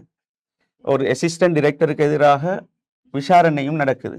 இப்படி இருக்கும்போது டிபார்ட்மெண்ட்டுடைய டிரெக்டர் ஏபிஎம் அஷ்ரஃப் இந்த 2 கடிதங்களையும் கோட் பண்ணி ஜமியத்துல் உலமாக்கு அனுப்புது, எங்களுக்கு இதுக்கு பின்னால் ரிவ்யூ ப்ராசஸை நீங்கள் இந்த க்ரைட்டீரியாக்குள்ளே செய்யணும். இப்போ ஜமியத்துல் உலமா அதில் இதுக்கு முன்னுக்கு செஞ்சதுக்கு இப்போ கொடுக்குற க்ரைட்டீரியாவும் கண்டிஷனும் மிச்சம் ஸ்ட்ராங்கான உண்டு. இப்போ இன்றைக்கு யார் கூடுதலான பெனிஃபிஷியரிஸ்ன்னு பார்த்தா மதரசாவில் ஓதுகின்ற மாணவர்கள்.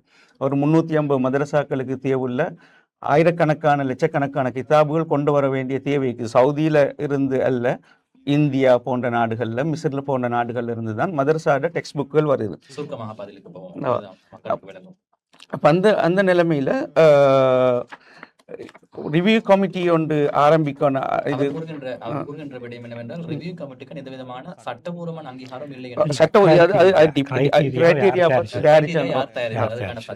நான் சொல்ல வரேன் என்னென்னா இதுதான் கிரைட்டீரியாவுடைய கண்டிஷனாக போட்டுறாங்க. வஹாபிசம், சலஃபிசம், ஜிஹாதிசம் இது வரக்கூடாது. அப்போ ஏபிஎம் அஷ்ரஃப் ஜெமியாக்கு எழுதினத்தோட ஜெமியாலிருந்து இந்த ப்ராசஸ் நிற்குது.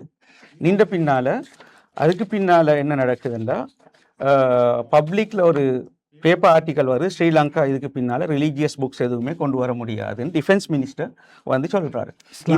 Islamic text book religious discrimination வருது, அது அரசாங்க தரப்புல இருந்தும் இதில் இருந்தும். இந்த நேரத்தில் கஷ்டப்படுறது யாரு? எங்கட மாணவர்கள். ரெஃபரன்ஸு கொண்டு வர ஆட்களுக்கு ரெஃபரன்ஸ் இல்லாமல் இருக்கலாம், அல்லது லைப்ரரி பர்பஸுக்கு கொண்டு வர ஆட்களுக்கு லைப்ரரி பர்பஸுக்கு எடுக்காமல் இருக்கலாம். படிக்கிற பிள்ளைக்கு டெக்ஸ்ட் புக் வேணும்.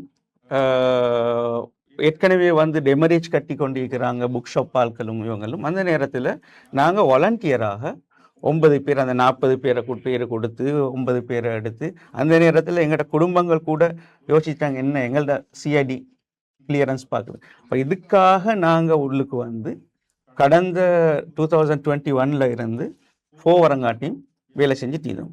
இப்போ க்ரைட்டீரியாவை யார் டெவலப் பண்ணிங்கன்னு கேட்குறீங்க. க்ரைட்டீரியாண்டா இதுதான் கொடுக்கப்பட்ட க்ரைட்டீரியா. வஹாபிச புத்தகங்கள் வரக்கூடாது என்றா அதுலேருந்து என்ன விளங்குது? பாதுகாப்பு அமைச்சு அதை பேஸ் பண்ணி யார் க்ரைட்டீரியா எழுதினா? இல்லை நான் கேட்குறேன். க்ரைட்டீரியா 12 செக்ஷன்ஸ் இருக்குதானே அதில் க்ரைட்டீரியாவில் இல்லையா? இல்லை அந்த இதை எழுதினது யார்? இல்லை க்ரைட்டீரியாண்டா இப்போ முதலாவது கேள்வி, க்ரைட்டீரியாவை அப்ளை பண்ணி ஒரு புக்கை நாங்கள் ரிஜெக்ட் பண்ணுறதா இருந்தா, ஃப்ரீ எக்ஸ்போர்ட் பண்ணுங்கன்னு சொல்கிறதா இருந்தா, க்ரைட்டீரியாவை பேஸ் பண்ணி அதை ரிலீஸ் பண்ணுறதா இல்லாமல் இருந்தால், அந்த க்ரைட்டீரியாவுக்கு ஒரு அஃபிஷியல் டெக்ஸ்டாக வாரதுக்கு ஒரு ஓத்தர் இருக்கணும். அது ஆத்தரைஸ் க்ரைட்டீரியாவாக இருக்கணும். அது யார்? இப்போ நீங்கள் சொல்கிறீங்க ஜமியத்துல் உலமாக்கு ஏபிஎம் அஷ்ரஃப் கடிதம் எழுதினாரு, நீங்கள் ஒரு கடிதம் எழுதினீங்க வஹாபிசம் வரக்கூடாது, ஜிஹாதிசம் வரக்கூடாது, சலஃபிசம் வரக்கூடாது. நீங்கள் 3 க்ரைட்டீரியாவை ஜமியத்துல் உலமாலேருந்து அனுப்புறீங்க. அப்படி நாங்கள் அனுப்புகிறோம். 3 க்ரைட்டீரியா அனுப்புறோம். 3 க்ரைட்டீரியா அந்த க்ரைட்டீரியாவில் இல்லை பிரச்சனை இருக்கிறது. 12 செக்ஷன் இருக்கு, க்ரைட்டீரியா இருக்கு தானே. நான் கேட்குறேன் அந்த 12 செக்ஷனையும் ட்ரா பண்ணினது யார்? க்ரைட்டீரியால இருந்து தான் இப்போ நீங்கள் ஒரு க்ரைட்டீரியாவை ஃபாலோ பண்ணி வந்து ஒரு தர்ஜமாவை ரிஜெக்ட் பண்ணியிருக்கிறீங்க. அப்போ அந்த க்ரைட்டீரியா உங்களுக்கு யாராவது ஒரு தந்திருக்கணுமே. இந்த இருக்குது புக் ரிவ்யூ கமிட்டி, இந்த இருக்குது க்ரைட்டீரியா, இதை ஃபாலோ பண்ணுங்க. ரைட்டா? க்ரைட்டீரியா அஷ்ரஃப் தந்தாரா, ஏபிஎம் அஷ்ரஃப் தந்தாரா, முஸ்லீம் கல்ச்சரல் டிபார்ட்மெண்ட் தந்தாரா, டிஃபென்ஸ் மினிஸ்ட்ரியால் தந்தாங்களா, ஜமியத்துல் உலமாவில் தந்தாங்களா? நான் உங்கள்கிட்ட ஒரு கேள்வி கேட்குறேன். இல்லாட்டி நீங்கள் ரிவ்யூ கமிட்டி அதை தயாரிச்சிங்க. என்ஐயில் புத்தகம் எழுதுறதுக்கு, சிலபஸ் புத்தகம் எழுதுறதுக்கு ரிசோர்ஸ் பர்சன் அதுக்கு ஒரு கமிட்டி இருக்குது. இல்ல ரிசோர்ஸ் எனி புக் என்ஐட இது என்ன எனி சப்ஜெக்ட் அவங்களுக்கு ஒரு கமிட்டி ஒன்று அப்பாயிண்ட் பண்ண. அந்த கமிட்டி தான் சிலபஸை ஃபார்முலேட் பண்ணுறது. அதுக்கப்புறம் புக் எழுதுனதுக்கு அப்புறம் அதை அவங்க அப்ரூவ் பண்ணுவாங்க. எனக்கு நீங்கள் சொல்லுங்க, கிரைட்டீரியாவை எழுதினது யாரு? அதுதான் நான் சொல்ல விடுங்களே. ஸ்டேட்டில் நான் சொல்கிறேன், கிரைட்டீரியா என்று கொடுத்தா அதில் இருந்தால் ஃப்ரேம் ஒர்க் டெவலப் ஆகுது. எழுதினவர் இருந்தா இருக்காரு. இல்ல அது இல்ல அது இது டிபார்ட்மெண்ட்ல. அது நான் சொல்ல இல்ல, அமைச்சர் சுனில் சேனவி பாராளுமன்றத்தில் சொல்லியிருக்கிறாரு, கிரைட்டீரியா எழுதினது டிஃபென்ஸ் மினிஸ்ட்ரியும் என்று சொன்னா ரிவ்யூ கமிட்டி உடனடியாக அறிவிக்கணும் சுனில் சேனவி அவர்களுக்கு. நீங்க பாராளுமன்றத்தில் கொடுத்த பதில் பிள்ளை. நாங்க அறிவிச்சிட்டோம், நாங்க லெட்டர் போட்டிக்கிறோம். பார்லிமெண்ட்ல இருக்கிற டாக்குமெண்ட் எல்லாம் ஃபோர்ஜரி டாக்குமெண்ட் சொல்ல கொடுக்க. பாராளுமன்றத்தில் உங்களோட கையொப்பத்தோட ஒரு டாக்குமெண்ட் ஃபைல் நாங்க டைரக்டர். அது ஃபோர்ஜரியா? எது? உங்களோட கையொப்பத்தோட பாராளுமன்றத்தில் ஒரு டாக்குமெண்ட் கையளிக்கப்பட்டது உங்களோட கையொப்பத்தோட. எங்கட கையெழுத்து போறது அது ஃபோர்ஜரியான்னு கேக்குறேன். இல்ல எது எங்கட கை உங்களோட கையொப்பத்தோட ஒரு டாக்குமெண்ட் சுனில் செலவி டேபிள் பண்றாரு. எங்கட கையொப்பத்தோட எம்பி கேட்ட டாக்குமெண்ட்ஸுக்கு அதுல ரிஜெக்ட் பண்ணின டாக்குமெண்ட் கேட்கிறாரா? ரிவ்யூ கமிட்டி ரிஜெக்ட் பண்ணின டாக்குமெண்ட்ஸை பார்லிமெண்ட்டுக்கு சப்மிட் பண்ண. அது வரையில வெரி கான்ஃபிடென்ஷியலா இருந்த document for the first time. அப்பதான் நாங்கெல்லாம் ஷாக் ஆகிறோம். அதுல உங்களோட கையொப்பத்தோட right review committee not recommended என்ன கிரைட்டீரியாஸ் இருக்கையில் நீங்கள் இந்த குர்ஆனை ரிஜெக்ட் பண்ணுறீங்கன்றத கையொப்பம் வச்ச டாக்குமெண்ட் பார்லிமெண்ட்ல டேபிள் பண்ணியிருக்கிறார். அதை நான் கேட்குறேன், அந்த டாக்குமெண்ட் ஃபோர்ஜரியா? இல்ல அந்த டாக்குமெண்ட் எந்த டாக்குமெண்ட் ஃபோர்ஜரி என்று இப்ப நீங்க சொல்லுங்க. சுனில் சேவர்னி அவர்கள் பாராளுமன்றத்துல டேபிள் பண்ணின டாக்குமெண்ட்ஸ்ல ஃபோர்ஜ் டாக்குமெண்ட் இருக்குது. எந்த டாக்குமெண்ட் ஃபோர்ஜ்னு சொல்லுங்க. ஃபோர்ஜ் டாக்குமெண்ட் நாங்க ஆக்ஷன் எடுப்போம் அவருக்கு. இல்ல நீங்க ஆர்கியூமெண்டாக இல்ல விஷயத்தை விளங்குறதுக்கு பேசுறீங்க. விஷயத்தை விளங்குறதுக்கு பேசுறீங்களா? பார்லிமெண்ட்ல சுனில் சேனவி அவர்கள் ஃபோர்ஜ் டாக்குமெண்ட் டேபிள் பண்ணிருக்கிறாருன்னா தெளிவா சொல்லுங்க. ஏன்னா இது முஸ்லிம் சமூகத்தோட விஷயம். நீங்க அப்படி நீங்க இலகுவா எடுத்தாலும் நாங்க அதை இலகுவா எடுத்துக்கொள்ள இல்ல நீங்க இத ஒரு பக்கத்து திருப்பாதீங்க. கிரைட்டீரியா நீங்களே சொல்றீங்க. இல்ல நீங்க சொன்னீங்க சிஏஎஸ் குர்ஆன் தடை சொன்னீங்க. பாராளுமன்றத்தில் சமர்ப்பிக்கப்பட்ட டாக்குமெண்ட்ஸ்ல பிழையான டாக்குமெண்ட்ஸ் எதுன்னு நீங்க சொல்லுங்க. பிழையான டாக்குமெண்ட்ன்றா இந்த ஷிப்மெண்ட் ஏத்தின டேட்டும் உண்மையாக வந்த ஷிப்மெண்ட் டேட் ஏத்தின டேட் ரெண்டும் ஃபோர்ஜரி டாக்குமெண்ட் இருக்குது. ரெண்டாவது அந்த கிரைட்டீரியா சொல்லி ஃப்ரேம் ஒர்க் கொண்டு கொடுத்திக்கிறாங்க தானே, அந்த ஃப்ரேம் ஒர்க்கும் ஃபோர்ஜரி டாக்குமெண்ட் எங்களுடைய இல்லை. அது டிபார்ட்மெண்ட். நீங்க சொல்றீங்க சுனில் சேனவி அவர்கள் பாராளுமன்றத்தில் கிரைட்டீரியான்னு எம்பி மஸ்தான் அவர்கள் கேட்ட கேள்விக்கு டேபிள் பண்ணி ஹேண்ட்ஸார்டில் இருக்கிற டாக்குமெண்ட் வந்து ஃபோர்ஜ் டாக்குமெண்ட் சொல்றீங்க. இல்ல டாக்குமெண்ட் இல்ல 4-5 டாக்குமெண்ட் இருக்குது. ஒரு டாக்குமெண்ட் இப்ப நான் உங்களுக்கு நான் காட்டுறேன். இந்த கார்ல இருக்குது டாக்குமெண்ட். பார்லிமெண்ட்ல சப்மிட் பண்ணின டாக்குமெண்ட் உங்கள்ட்ட இருக்கிற டாக்குமெண்ட் ரெண்டும் வித்தியாசமான. நீங்க இல்ல வித்தியாசம் நான் சொல்றேன். Very good. வித்தியாசமான நீங்க கிளியரா சொல்றீங்க சுனில் சேனவி டேபிள் பண்ணினது ஃபோர்ஜ் டாக்குமெண்ட் சொல்றீங்க. இல்ல அப்படி நீங்க அந்த ஓபனா பேசுங்க. நீங்க நான் உங்கள்ட்ட சொல்றேன். நீங்க என்ன கிரைட்டீரியா எழுதினால் இல்லையா அதை முதல்ல சொல்லுங்க. கிரைட்டீரியாவை கொடுத்தது டிஃபென்ஸ் மினிஸ்ட்ரி. அப்படி சொல்லுங்க. டிஃபென்ஸ் கிரைட்டீரியா இல்ல நான் நீங்க ரெண்டுக்கும் அந்த வித்தியாசத்தை விளங்குறீங்க. கொடுத்தது ஒரு இல்ல எழுதினது யார்? வித்தியாசத்தை விளங்குறீங்க இல்ல நீங்க. கிரைட்டீரியா இதுதான் கிரைட்டீரியான்னு கொடுத்தது defence ministry. Framework defence ministry. Framework இவரல்ல இந்த லெட்டர் ரெண்டும் ஈக்குது. இவரல்ல டிஃபென்ஸ் மினிஸ்ட்ரி தருது. 2 லெட்டர் வருது. அதோட அந்த நேரத்துல முழு கிதாபுகளும் தடை பண்ணப்படுது.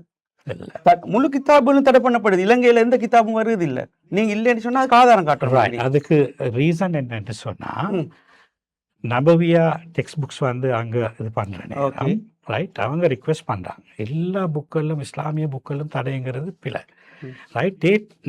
அதுக்கு பின்னால் ஒரு பெரிய ஒரு குரூப் ஒன்று இருந்தாங்க. ஒன்லி டார்கெட் பண்ணுறாங்க முஸ்லீம் டெக்ஸ்ட்டை மட்டும். முஸ்லீம் டெக்ஸ்ட்டை மட்டும் தான் நான் சொல்கிறேன். முஸ்லீம் டெக்ஸ்ட்டை மட்டும். எல்லா புக்கும் இல்லை. எல்லா புக்கும் அது பிள்ளையாட இல்ல, எனக்கு ஒரு ஆதாரம் காட்டுங்க. அந்த பீரியட்ல வெளியே வந்த புத்தகத்துக்கு ஆதாரம் காட்டுங்க. அதே கால பகுதியில ஓகே அப்படி தடை பண்ணப்பட்டு இருந்தா அதுக்கு நீங்க உடந்தையாம இருந்திருந்தா நாங்க உடந்தையாய்க்கல. 2021ல தான் நாங்க உள்ளுக்கு வரோம். உங்களுக்கு வந்து இது இருந்திருக்கணும் என்னன்னு சொன்னா நபவியாட புத்தகங்களோ தீனியாட புத்தகங்களோ தடை செய்யப்பட்டிருக்குதுன்னா அங்க ஒரு முஸ்லீம் கல்ச்சரல் டிபார்ட்மெண்ட்ல ஒரு அசிஸ்டன்ட் டைரக்டர் வந்து சொல்றாங்க இதுல பிரச்சனை இல்லைன்னு சொல்லி தைரியமா கடிதம் கொடுக்குறான். அந்த தைரியத்தை நாங்க பாராட்டுவோம். அந்த புத்தகத்துல எந்த பிரச்சனையும் இருக்க இல்ல, அது தீவிரவாதத்தை தூண்டவும் இல்லை, அது பேன் பண்ணப்படவும் இல்லை. உதாரணத்துக்கு நான் சொல்றேன், அப்பையில இருந்தே ஒரு அசிஸ்டன்ட் டைரக்டர் பொறுப்பா இருந்தான்.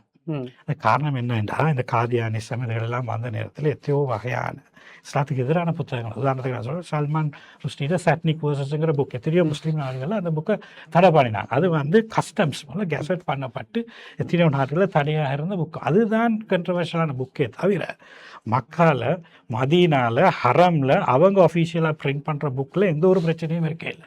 இவங்களுக்கு தேவைப்பட்டது என்னன்னு சொன்னா தயாரிக்கும் பொழுது கூற முடியுமா இப்ப சட்டத்தரணி குறிப்பிடுவதை போல மதீனால அல்லது அப்படியான உலகத்திலே மிக பெருமதியான மிகவும் அதாவது மொழிபெயர்ப்பிலே தேர்ச்சி பெற்ற ஒரு இடத்திலிருந்து இவ்வாறாக ஒரு மொழிபெயர்ப்பு வருகின்ற பொழுது அது சம்பந்தமாக எந்த சந்தேகம் இல்லை என்ற விட உங்களால் கூற முடியாமல் போனதா? இல்ல இப்ப என்ன ரெண்டையும் நான் குழப்பிட்டு பேசுறோம். குர்ஆனுடைய விஷயம் தனி சப்ஜெக்ட், கிரைட்டீரியான்னு சொல்ற புத்தகத்துக்கான கிரைட்டீரியா. இன்னும் நாங்க மக்களுக்கு தெளிவு கொடுத்த வந்த நாங்க குர்ஆனை தடை பண்ணினது கிரைட்டீரியாவை பேஸ் பண்ணியா அல்லது வேற ஏதாவது பேஸ் பண்ணியா? கிரைட்டீரியா புக்ஸுக்கு தான் கிரைட்டீரியா, குர்ஆனுக்கு இல்லைன்னு நான் இப்ப சொல்ல வாரன். கிரைட்டீரியா வேற, ஃப்ரேம் ஒர்க் வேற. கொஞ்சம் நான் சொல்றத கொஞ்சம் கேட்டீங்கன்னா நீங்க ஐ அக்ரி வித் யூ. ஃப்ரேம் ஒர்க்குக்கும் இதுக்கும் எந்த சம்மதமும் இல்ல. கிரைட்டீரியா தான் எது ஃப்ரேம் ஒர்க்னு சொல்றீங்க? கிரைட்டீரியா நீங்க ஃப்ரேம் ஒர்க் எதை சொல்றீங்க? இம்போர்ட் ஃப்ரேம் ஒர்க் அதல்ல டோட்டலி ராங். சிம்பிளா சொல்லுங்க, எங்க தெளிவுக்காக சொல்லுங்க. நீங்க எங்க தெளிவுக்காக சொல்லுங்க. 15000 தர்ஜமா பிரதிகளை நீங்க தடை பண்ணினது எந்த டாக்குமெண்ட்டை பேஸ் பண்ணி? அது ஃப்ரேம் ஒர்க்கா கைட்லைன் எதென்று சொல்லுங்க. நீங்க இப்படி சொல்லுங்க, மக்களுக்கு தெளிவு நாளைக்கு நாங்க ஒரு குர்ஆனை கொண்டு வந்தா எங்களுக்கு தெரியணும். நாங்க நாளைக்கு குர்ஆனை இம்போர்ட் பண்ற மதீனால இருந்து ஹரம்ல இருந்து நாங்க மதீனாக்கு போற இடத்துல நாங்க ஒரு குர்ஆனை கொண்டாட வேண்டும். உம்ரா போறவரோ ஹஜ்ஜுக்கு போறவரோ அதே பிரஸ்ல ஃப்ரீயா உங்களுக்கு ஒரு காப்பி எடுக்கலாம். இந்த குர்ஆன் இதே தடை பண்ணிருக்கிற தர்ஜமா ஃப்ரீயா ஒரு காப்பி உங்களுக்கு எடுக்கலாம். அந்த பிரஸ்ஸுக்கு போகலாம், யாரு வேணாலும் போகலாம். ஒருத்தர் நாங்க சொல்ல உம்ரா போன ஒருத்தர் ரைட், அவங்கள பஸ்ல கூட்டி கொண்டு போறாங்க இந்த பிரஸ்ஸுக்கு. நான் போய்த்திருக்கிறேன் அந்த மாதிரி பிரஸ்ஸுக்கு. அந்த வரலாறு தேவையில்லை, தெளிவு சொல்லுங்க. அப்படி ஒருத்தர் தர்ஜமாவை எடுத்துக்கொண்டு வர நேரம் பிரச்சனையும் இல்ல, எந்த பிரச்சனையும் இல்ல. ஏன் பிரச்சனை படுத்துறீங்க? ஏன் நாட் பெர்மிட்டட் என்று சொல்லிட்டு நாட் ரெக்கமெண்டட் கையொப்பம் வச்சு வந்தத்தை தடுத்து வர முன்னால கொண்டு வந்தா பிரச்சனையாகும். அதுதான் சொல்றோம், மக்கள் பார்த்துட்டீங்கிறாங்க, அவங்களே தெளிவு கொடுக்கணும். நீங்க அண்மையில சரியா அண்மையில திருப்பி ஒரு கடிதம் கொடுக்குறீங்க, அதை ரிகால் பண்ண நாட் ரெக்கமெண்டட் என்ற லெட்டரை நீங்க என்ன செய்றீங்க? வாபஸ் வாங்குறீங்க, அப்படித்தானே? இல்ல அப்ப நீங்க வாபஸ் வாங்குறீங்க. இல்ல இப்ப நீங்க அதையும் நீங்க வெளியில இருந்து பாக்குறவர் சொல்ற செய்தி சரியா உள்ளாலிக்கிறோம் என்னத்தையும் தெளிவு கேக்குறீங்க. நான் உங்கள்ட்ட கேக்குறேன், உங்களுக்கு தெளிவு என்ன சொல்லுவேணுமா? சரி, நீங்க உங்கள்ட்ட இருந்து நாங்க எந்த தெளிவு இது பாக்குறோம். முதலாவது நீங்க நாட் ரெக்கமெண்டட் என்று கையொப்பம் வச்சு இதை தடை பண்ணி இருக்குது. இப்ப சரி, நீங்க நாட் ரெக்கமெண்டட் கையொப்பம் வச்சதுனாலதான் அது நிப்பாட்டப்பட்டிருக்குது. நீங்க சொல்றீங்க அது கிரைட்டீரியாவை பேஸ் பண்ணி நாங்க உள்ள மக்கள் ஃபுட் நோட் இல்லாம குர்ஆன் வரக்கூடாது பொதுவான ஒரு அடிப்படையில நாங்களும் அதே நிலப்பாட்டுல இருந்தோம். ஃபேர் இனஃப், அதுல எங்களுக்கு பிரச்சனை இல்லை. எங்களுக்கு குர்ஆன் இந்த நாட்டுக்கு குர்ஆன் வரும்போது ஃபுட் நோட் வரது நல்லதா இல்லையா? குர்ஆனுக்கு வந்து தெளிவு இருக்கிறது நல்லது. ஆனா நோட்டை பேஸ் பண்ணி நீங்க ஹரம்ல இருந்து வந்த குர்ஆன் நீங்க தடை பண்ணீங்க பாத்தீங்களா? ரைட் அது அது ஹராம்ல இருந்து வந்த குர்ஆன் அது அது இது ஹரம் த பிரஸ் இல்ல ஹராம்ல இருந்து வந்த குர்ஆன் கொஞ்சம் திருத்திக்கோ ஹராம்ல இருந்து வரல ஹராம்ல இருந்து வர முன்னால இல்ல கொஞ்சம் ரெண்டு வித்தியாசம் கொண்டு இம்போர்ட் பண்ண முதல்ல நீங்க கஸ்டம் டிக்ளரேஷன் ஒன்று கொடுக்கணுமா இல்லையா அடுத்து பிரஸ் ஆரிஜின் காட்டணுமா இல்லையா சவுதியில வந்து ஜெடா கான்சுலேட்டால் அப்ரூவ் பண்ணாங்க இல்லையா ஹராம் பிரஸ்ல இருந்து வந்துச்சா இல்லையா இல்ல ஹராம் பிரஸ்ல இருந்து வரல நாங்க சொன்னோம் கொண்டு வந்தா பிரச்சனையாகும் எனக்கு பேசணும் நீங்க பதில் வழங்கணும் இப்ப கிரைட்டீரியா என்று சொல்ற முஸ்லிம் சமூகமே ஒரு முடிவெடுக்குது அது எந்த விதமான கொள்கை ரீதியான வித்தியாசமும் இல்லாம முஸ்லிம் சமூகம் முஸ்லிம்களுக்கு வழிகாட்ட அகில இலங்கை ஜெமியத் உலமா ஒரு முடிவுல ஈக்குது தெளிவு கொடுக்கப்பட்ட தர்ஜமாக்கள் தான் வரணும் அதுல நானும் நீங்களும் உடந்த தானே உடந்து அப்ப தெளிவு கொடுக்க பாடில்லை இப்ப இதே இந்த தெளிவு கொடுக்காத தர்ஜமாக்கள் வரப்பைத்து இன்றைக்கு முந்தி தர்ஜமாவை எங்கட வீட்டுல தான் நான் வச்சுட்டு இருந்தோம் இன்றைக்கு இந்த பட்டர் கேக் கொண்டு போற மாதிரி கோழிக்கூட்டு வாழைப்பழம் கொண்டு போற மாதிரி யாரை சந்திச்சாலும் சிங்கள மொழியை கொடுக்கிறது அதுல அப்படியே கண்ட இடத்துல காபிர்களை கொல்லுங்க நான் சொல்லல இதை குர்ஆனை படிச்சுட்டு போய் இது பொம்பு வச்சேன்னு சொல்லி எங்கட முஸ்லிமையும் இஸ்லாத்தையும் குர்ஆனையும் ஒரு மாற்று மத சகோதரன் குர்ஆன்ல இப்படி ரெண்டு கோட் பண்றதுக்கு வைக்க கூடாதுன்றதுக்காக தான் ஜெமியத் உலமா அந்த முடிவு எடுத்துச்சு அந்த முடிவில் தான் நாங்கள் இருக்கிறோம் அதை கொண்டு வர முன்னால நாங்கள் ஏற்கனவே 3 வருஷம் இதை நாங்கள் பின்பற்றி வாரத்துக்கு பின்னால ஒன்று இப்படி கொண்டு வர போறேன்னு சொல்லி சாம்பிள்லேயே நாங்கள் அதை ரிஜெக்ட் பண்றோம் நாங்கள் சொல்றோம் கொண்டு வராதீங்க இது நாங்கள் ஜெமியத் உலமா என்ன முடிவெடுத்துச்சுண்டா ராபிதாவுக்கு எழுதி இங்கே ஸ்ரீலங்காவில் இருந்துதான் இந்த தர்ஜமா செய்யப்பட்ட பின்னால இங்கே இந்த உலமாக்கள் சரி பார்த்தாங்க அப்போ இந்த நாட்டுக்கு இந்த ஊருக்கு தேவையுள்ள குர்ஆனை நாங்கள் தான் சொல்லணும் முந்தைய ஒரு காலத்தில் இதே குர்ஆன் வந்துச்சு இப்போ இதுக்கு பின்னால் வர்றது இதில் நீங்கள் ஃபுட் நோட்டை போட்டு வாங்கன்னு சொல்கிறதுல எந்த பிரச்சனையும் இல்லை இப்போ எந்த குர்ஆனை ஜெமியத் உலமா தடை செஞ்சிச்சோ பிஜேயுடைய குர்ஆனில் முக்காவாசி விளக்க உரைகள் பிஜேடைய குர்ஆனை நீங்க எடுத்து பாருங்க சிங்களத்துல தமிழ்ல முக்காவாசி விளக்க உரைகள் இன்றைக்கு எல்லாரும் கொண்டு போய்த்து சிங்களத்தையும் தமிழையும் கொடுத்து கொடுக்குறாங்க ஜெமியத் உலமாட நீங்க எடுத்து பாருங்க அதில் ஃபுட் நோட்டு மீக்குது எக்ஸ்பிளனேட்டரி நோட்டு மீக்குது அது அந்த உலமாக்கள் தீர்மானிக்க வேண்டிய விஷயம் அந்த வகையில இந்த குர்ஆன் இந்த நாட்டுக்கு கொண்டு வந்தா இவ்வளவு காலம் நாங்கள் இந்த கிரைட்டீரியாவை தான் பின்பற்றி வந்தோம் 3,88,000 குர்ஆன்களை நாங்கள் கொண்டு வந்திருக்கிறோம் கொண்டு வந்த பின்னால சாம்பிள் வருகிறது சாம்பிளை நாங்கள் சொல்றோம் கொஞ்சம் ஹோல்ட் பண்ணுங்க அப்போ எங்களை ஏமாத்துறதுக்கு அவங்க எங்களுக்கு எப்படி கடிதம் எழுதுறாருன்னு சொன்னா கிங்டம் ஆஃப் நான் கடிதத்தை காட்டுறேன் இப்போ கிங்டம் ஆஃப் சவுதி அரேபியாவில் இருந்து ஒரு கிஃப்ட் வருகுது இந்த கிஃப்டை நீங்கள் அப்ரூவ் பண்ணித்தாங்கன்னு நாங்கள் சொல்கிறோம் இதை அப்ரூவ் பண்ணல அது உங்களோட க்ரைட்டீரியா இப்படி இருக்குது இந்த க்ரைட்டீரியாவை டிபார்ட்மெண்ட் 2021 அப்ரூவ் பண்ண க்ரைட்டீரியா ஃப்ரேம் ஒர்க் க்ரைட்டீரியாவில் இருந்து தான் ஃப்ரேம் ஒர்க் கொண்டு வர உங்களுக்கு நான் சொல்லித்தர தேவையில்லை அப்போ இவன் கிரைட்டீரியால அழகாக சொல்றான் வஹாபிசம் சூஃபிசம் வஹாபிசம் இந்த டிஃபென்ஸ் சொல்றாங்க வஹாபிசம் சலஃபிசம் இந்த இப்படியான கிதாபுகள் வரக்கூடாதுன்றது அது ஒரு பக்கம் எங்கட முஸ்லிம் சமூகம் எங்களுக்கு சொல்லுங்க சிம்பிளா ஒரு क्वेश्चन இல்ல நான் மதீனால இருந்து வந்த இந்த தர்ஜமா வஹாபிசம் சலஃபிசம் அந்த நான் சொல்றேன் ரெண்டே பிரிச்சு பார்க்க சொல்லி இல்ல சொல்லுதா இல்லன்னா ஏன் நீங்க ரெக்கமெண்ட் பண்ண இல்ல வஹாபிசத்துக்காக வேண்டி அதை நாங்க ரிஜெக்ட் பண்ணல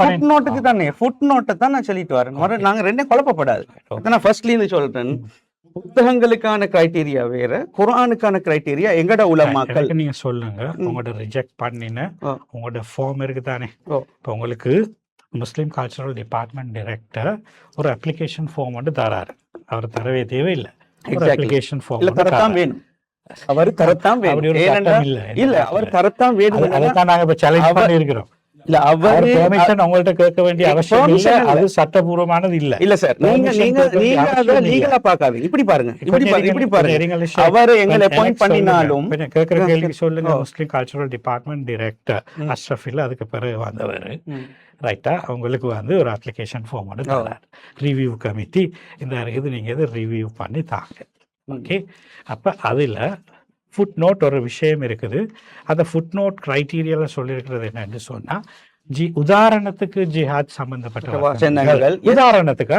கட்டாயப்படுத்த இல்ல, கட்டாயப்படுத்திக்கிறோம். அது பிழையான நான் கட்டாயப்படுத்திக்கிறோம். நீங்க கட்டாயப்படுத்தி கொண்டீங்கிறது வேற விஷயம் இல்ல. கிரைட்டீரியால உதாரணத்துக்கு ஜிஹாதுடைய வசனங்கள் ரைட் சம்பந்தப்பட்ட விடயங்களுக்கு ஃபுட் நோட் அது விரும்பப்படுதுன்றது சொல்லி இருக்குதாங்க.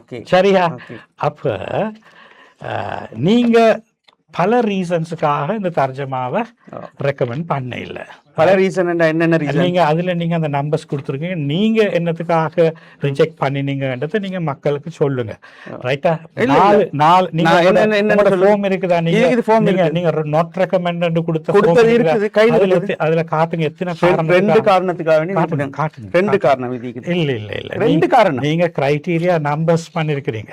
இல்ல நீங்க பாருங்க, நீங்க பாருங்க. இதுதான் ஃபார்ம். 5 பேர் சைன் பண்ணி இல்ல, நீங்க தனித்தனி இல்ல, நீங்க இதுல 5 பேரை சைன் பண்ணது உண்டு.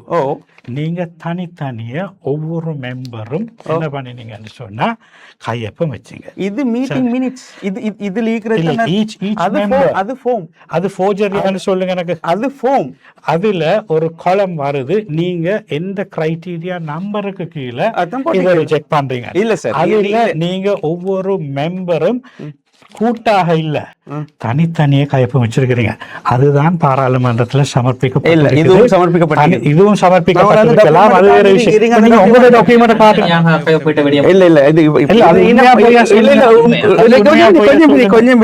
இப்படி கேள்வி கேட்டா உங்களுக்கு நான் reason number 1, reason number 2, reason number 3, reason number 4. சரி, நான் சொல்லத்தானே உங்களுக்கு விளங்கும். நான் சொன்னதானே உங்களுக்கு விளங்கும். பொதுவாக ஒரு மீட்டிங் நடந்தா ஒரு அப்ளிகேஷன் ஃபில் பண்ணி தருவார் கொண்டு வந்தவர். அது கன்சைன்மெண்ட் யார்ட பேருக்கு வருது? டிரெக்டர் பேருக்கு வருது. டிபார்ட்மெண்ட் டிரெக்டர் எங்கள்கிட்ட அப்ளை பண்றாரு. எங்களுக்கு ஒரு தடவை டிஃபென்ஸ்ல இருந்தே 4 புத்தகங்கள் தந்தாங்க பிஜேட. நான் கையில் எடுக்கல. அந்த ப்ரொசீஜர்ஸ் படிக்குவாங்கன்று. நாங்க டிபார்ட்மெண்ட் டிரெக்டர் எங்களை அப்பாயிண்ட் பண்ணிக்கலாம். ஆனா நாங்க எங்களோட ப்ரொசீஜர்ஸுக்கு கீழால யாருக்கும் வேலை செய்ய தயார் இல்லை. அதனாலதான் நாங்க இன்றைக்கும் உறுதியாகிக்கிறோம். இப்போ டிபார்ட்மெண்ட் டிரெக்டருக்கும் அதே ஃபார்ம், அந்த கைட்லைன் ஒன்று இருக்குது. புத்தகம் கொண்டு வரவர் அப்ளிகேஷன் போடணும். அப்ளிகேஷன் போட்டாரு. அசிஸ்டன்ட் டிரெக்டர் அதில் சைன் பண்றாரு, இதுக்கு அப்ரூவல் தாங்கண்டு. அந்த ஃபார்ம்ல அடுத்த பகுதியில் யாரு இந்த பார்த்தது, எந்த அடிப்படையில் இதை அப்ரூவ் பண்ணது, இது அப்ரூவ்டா ரிஜெக்டா. அதில் நாங்கள் 3 டேர்ம் யூஸ் பண்ணுவோம். Generally allowed for library or the personal issues, not recommended. இந்த 3 தான் இது பண்ணோம். இது மீட்டிங் மினிட்ஸ். இந்த மீட்டிங் மினிட்ஸ்ல எது ஈக்குதோ அதைத்தான் அதில் போடுவோம். இப்போ ஒரு புத்தகங்கள் நிறைய வரும்போது நாங்கள் ஒரு 8 பேர் இருந்தோம். எல்லாருமே ஒரு இதுக்கு வர மாட்டாங்க. ஒரு 7 பேர் வருவாங்க, 6 பேர் வருவாங்க. இப்போ நாங்கள் என்ன செய்வோம்னா ஒவ்வொரு ஃபார்மையும் ஒவ்வொரு இதுலேயும் ஒருத்தர் பார்ப்பாங்க. பார்த்துட்டு ஒரு ஆள் போடுவார். அப்போ எங்கள்கிட்ட இப்போ இந்த ஃப்ரேம் ஒர்க் கையில் இருக்கும். இந்த ஃப்ரேம் ஒர்க் கையில் இருக்கும் ஜெமியாட, டிபார்ட்மெண்ட்டை. இந்த ஃப்ரேம் ஒர்க்கை வச்சு இந்த ஃப்ரேம் ஒர்க்கில் ஈக்கிற இதில் தான் நம்பர் போட்டிக்கிறோம். Number 1, number 2. இந்த அடிப்படையில் அந்த அப்ளிகேஷன் ஃபார்மில் எழுதுறது வேறு. அதைத்தான் நீங்கள் சொல்கிறீங்க. அது அப்ளிகேஷன் ஃபார்மை ஒரு ஆள் பார்த்து சொல்லுவார், இது இந்த அடிப்படையில் நான் பார்த்து இது பண்ணேன். அதுக்கப்புறம் 5 பேரும் அதுக்கு ஓகேன்னு சொல்லி சைன் பண்ணணும். இந்த டாக்குமெண்ட் முழு கன்சைன்மெண்ட்டும் எது நாங்கள் இப்போ குர்ஆன் முதலாவது வருது. குர்ஆன் ஜென்ரலி அலவுட் பண்ணிவிட்டோம். 2வது பகுதியில் வருது தரிஜமாவை நாங்கள் தேவையான இடத்துல ஃபுட் நோட் இல்லைன்றதுக்காக வேண்டி நாங்கள் ரிஜெக்ட் பண்ணுறோம். இவ்வளவுதான், வெரி சிம்பிள். இதை 2ஐயும் குழப்பிட்டா ஒன்றும் விளங்காது மக்களுக்கு. கன்ஃபியூஷன் இல்லை. இதுதான் நாங்கள் எடுத்த மீட்டிங் மினிட்ஸ்.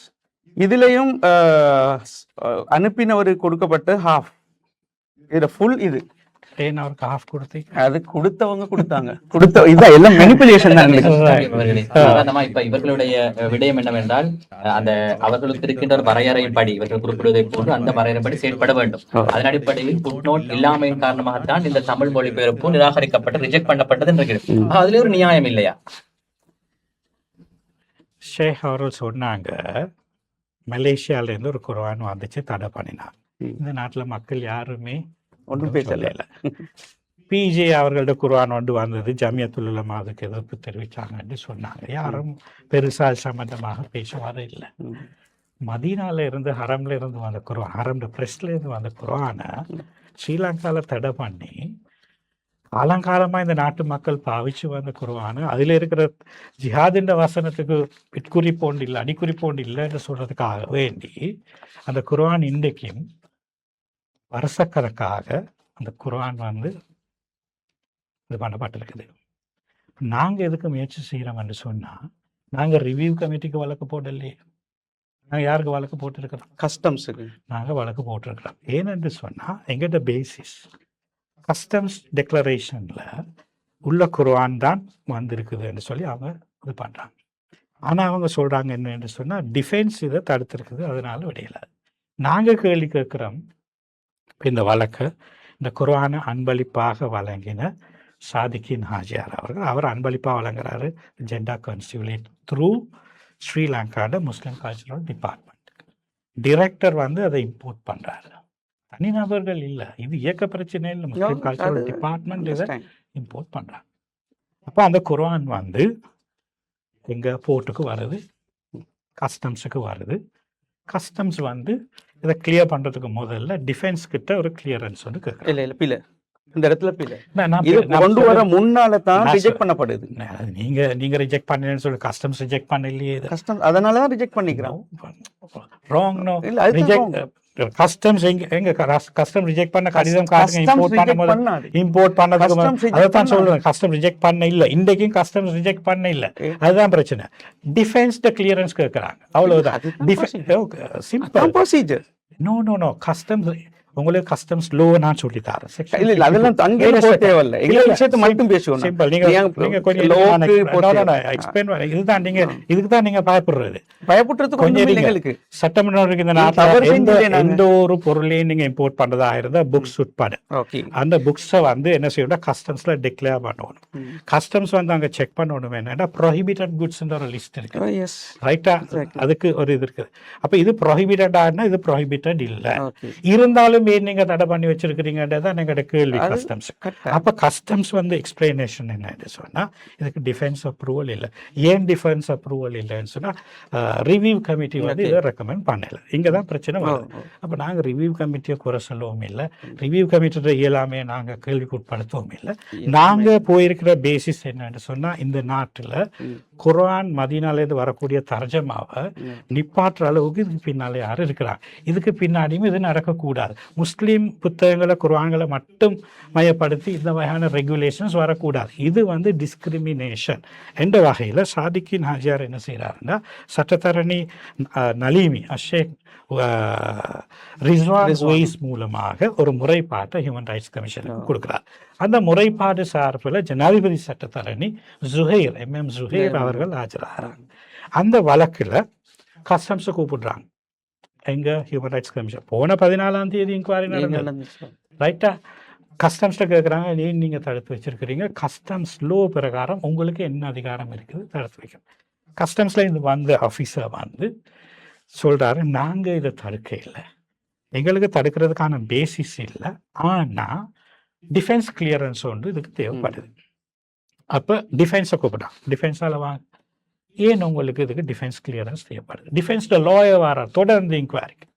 அவர் வந்து சொல்றாரு, எங்களுக்கு ரிவ்யூ கமிட்டி இதை என்ன செய்யல, ரெக்கமெண்ட் பண்ணல, இதை வாசிச்சா தீவிரவாதம் வந்து ஜிஹாத் பண்ணிடுவாங்க, கேஸ் சொல்லி முடிக்கிறேன், ரைட்?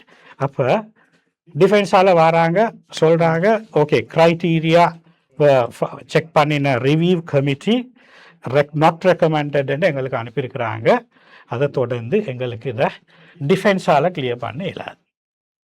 ஓகே, அப்ப முஸ்லிம் ரிலீஜியஸ் டிபார்ட்மெண்டால ஆகலை கூப்பிடுறாங்க. ஏன் நீங்க இதை, அவங்களும் சொல்றாங்க எங்களுக்கு இதுல பிரச்சனை இல்லை, டிஃபென்ஸ் சொல்றாங்க எங்களுக்கு பிரச்சனை இல்லை, கஸ்டம்ஸ் சொல்றாங்க எங்களுக்கு பிரச்சனை இல்லை, முஸ்லிம் கல்ச்சரல் டிபார்ட்மெண்ட்டும் சொல்றாங்க எங்களுக்கு பிரச்சனை இல்லை, யாரோ ஒரு ஆளுக்கு பிரச்சனை இருக்கு. யாருக்கு பிரச்சனை? அப்ப இந்த பிரச்சனையை ஏற்படுத்தி அங்கதான் பிள்ளை டிபார்ட்மெண்ட் வந்து அந்த நேரம் இருந்த டிரெக்டரை டிஃபென்ஸால தேவைப்படுத்துறாங்க. அவரு அழுத்தத்துக்குள்ளாகப்பட்டிருந்தாரு, ரைட்?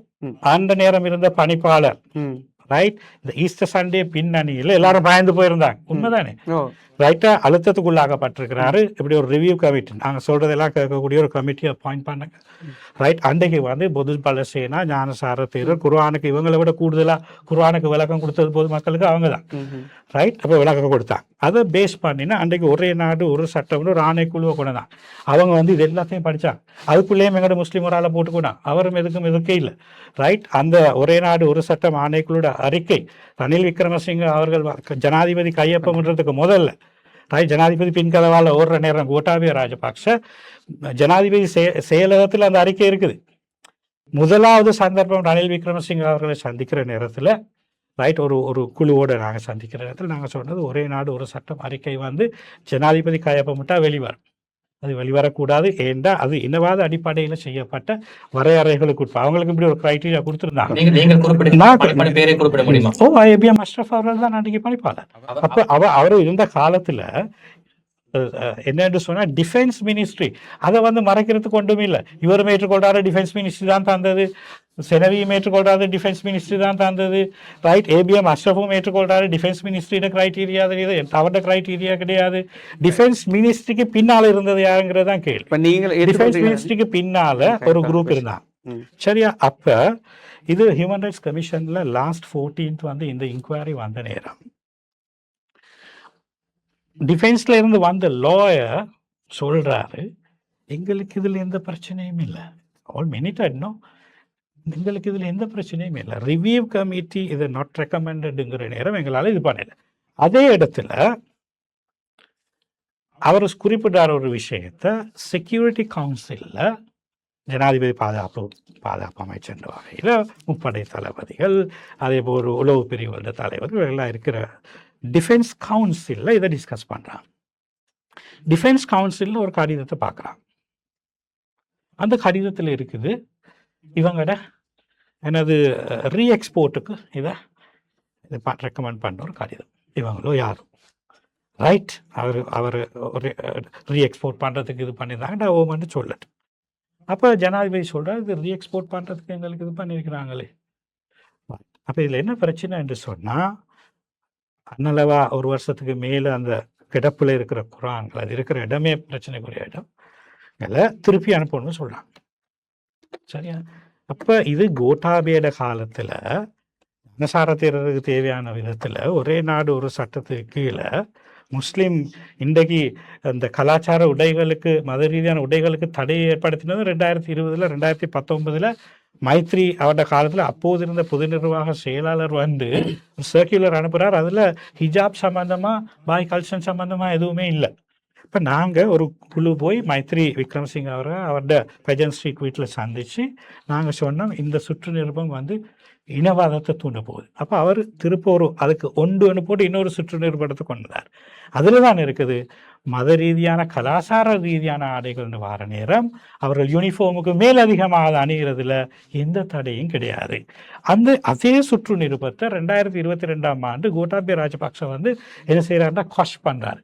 இன்றைக்கு கல்முனையில் இந்த ஆதார வைத்தியசாலையில் அச்ச சுகுணனுங்கிற இனவாதி ஒருத்தர் என்ன செய்கிறாருன்னா, ரைட், கோட்டாபய கொண்டு வந்த அந்த கேன்சலேஷன் சர்க்குலரை காட்டி என்ன செய்கிறாருன்னு சொன்னால், முஸ்லீம் பெண்மணிகள் வந்து இந்த கலாச்சார ஆடை வரையலாதுன்னு சொல்கிறாரு.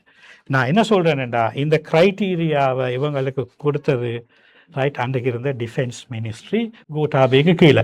அதைத்தான் பணிப்பாளருக்கு உதவியாக இருந்திருக்கிறார். பணிப்பாளர் வந்து வேற செய்ய வழி இல்லாமல் இது உடன்பட்டிருக்கலாம் நினைக்கிறேன் நான்.